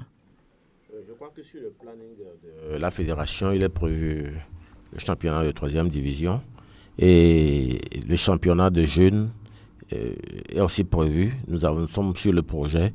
Donc, dès que le projet sera validé par la FIFA, nous allons l'amorcer. Très bien. Prévu. Allô? Oui, allô, bonjour. Bonjour, cher ami, votre nom? Franck, c'est Mohamed. Mohamed, comment vous allez? Je vais très bien. Et ça va, et la fête, ça va, ça s'annonce bien? Oh, très bien, très bien. On est à quelques heures de la fin de 2017. Hein. Prudence surtout. Ça va aller. Je salue tous ceux qui sont autour de la table là-bas. Voilà. Bon, j'aimerais faire une petite remarque. Oui. La Sport FM, je constate que quelle que soit la préoccupation des gens, à 10 heures, à partir de 10 heures, les gens se forcent à écouter la radio. Donc, il ne faut pas qu'on vienne là-bas pour dire quelque chose qui va frustrer les gens. Venir nous dire qu'il y a Abalo Dossé parce qu'il n'a pas de bureau au Togo, qu'il est plus français que Togolais, c'est pourquoi il ne connaît pas les joueurs. C'est ce mot que des Togolais. Il faut qu'on soit direct. Abalo Dossé n'a pas le niveau pour entraîner une sélection nationale pour le moment. Vous trouvez? Il ne faut pas qu'on masque nos mots. Il faut qu'on soit ce qu'on a le cœur, on le dit. On a vu ce qu'il a fait. Un Français, qu'est-ce qu'il a fait? Il a fait en France. Oui, il a fait beaucoup d'années en France. Quand il est venu, au moins, il a fait promotionnels qui sont sur le terrain, qui ont au moins dirigé des équipes. Il pouvait collaborer avec ces gens, il le faire avec sa tête, et voilà les résultats. Donc, soyons directs à base de faire nos dirigeants sportifs, nos dirigeants, nos gouvernants, parce qu'il n'a pas le niveau pour le moment. Parce que tout ce qu'il a fait, c'est pour nous amener encore en arrière. Bon, quant à la fédération, on les encourage malgré les moyens. Mais nous crions les moyens, mais quand il n'y a pas les moyens, il ne faut pas qu'on essaie de se soumettre à ceux qui nous imposent leurs lois. Il faut au moins qu'on prouve que nous sommes là pour travailler et on fera ce qu'on peut faire. Mais si nous allons crier s'il n'y a pas de moyens, et toujours on veut qu'on nous dise que les lois, les directions en France, ça ne va pas marcher. Bien. Voilà ce que j'ai à dire. Merci. Bonne année, Mohamed. À très bientôt. On est ensemble. Merci, à tout à l'heure. Oui. Allô? Allô? Oui, bonjour. Bonjour. Votre nom? C'est Traoré, du sort de la Déticopé. Traoré à Déticopé. Nous vous écoutons. Comment ça va? Oui, ça peut aller. On rend grâce. Dis à vos collègues qui sont là-bas, les Cétalo et puis les Poudoulou, de critiquer Charles Leroy. Parce qu'ils sont au Togo, ils n'avaient plus une équipe pour terminer la saison. On se connaît dans ce pays. Alors que Claude Leroy, c'est un entraîneur de haut niveau qui a fait des faits prouesses.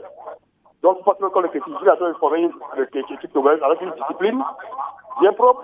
Vous trouvez, oui, vous trouvez qu'il est en train de construire une équipe disciplinée. Oui, il est en train de construire une équipe parce que depuis qu'il est là, Adebayor n'a pas dit que je ne viens pas. Et ça suffit comme ça pour ça, oui, c'est bon. Comme ça, parce que on a le bon. Où sont les résultats de Claude Leroy? Le résultat, vous avez dans la fin du cadre. Moi, je ne connais pas les résultats. Vous les connaissez? On n'a pas la copie de la carte, monsieur.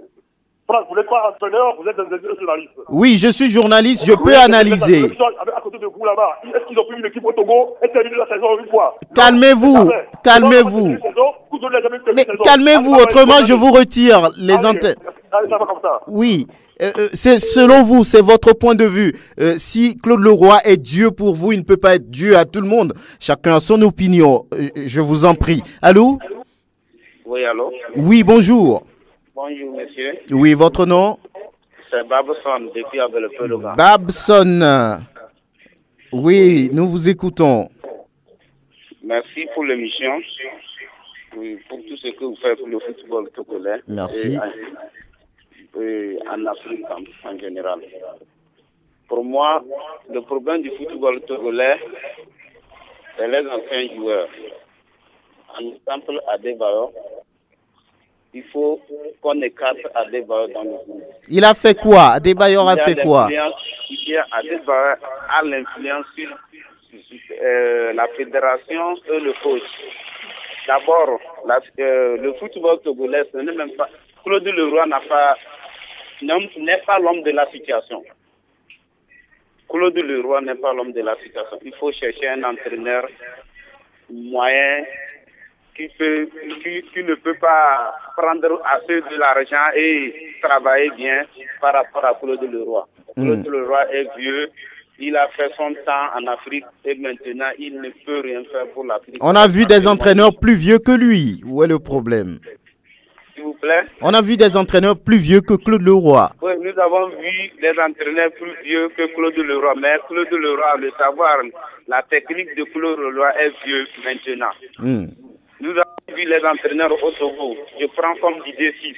Didier Sif, c'est un entraîneur qui a fait pour le football togolais. On a un compte de jeu à 70%. Mais même si on ne gagne pas un match, les spectateurs sont contents du jeu fourni par les perviers. Bien. Merci. Mais Claude Leroy, dans tous les combattiments, 0 pouvoir. On a fait 15 matchs, combien de victoires? Je dis une seule victoire. Et c'est quelle victoire? Vous voyez? Bien. Avec Claude Leroy, rien. On a compris votre position. Merci, à très bientôt. Vous serez d'ailleurs le dernier, on n'a plus beaucoup de temps. Gildas, il y en a encore du temps? Non, on me dit que c'est fini. Merci à toutes et à tous. C'est l'occasion de vous souhaiter une très bonne année. Meilleurs vœux 2018. On va remercier la Fédération togolaise de football qui nous a permis d'avoir des représentants ici et d'avoir des informations vraies. Merci à tous les journalistes qui nous accompagnent. Merci à tous les acteurs, les entraîneurs, tous ceux qui viennent dans cette émission. Ils ne sont pas oubliés. Merci et qu'on continue l'année prochaine. Meilleurs vœux. Bonne fête à toutes et à tous. On va se retrouver l'année prochaine. Prenez surtout soin de vous. À très bientôt. Merci Gildas.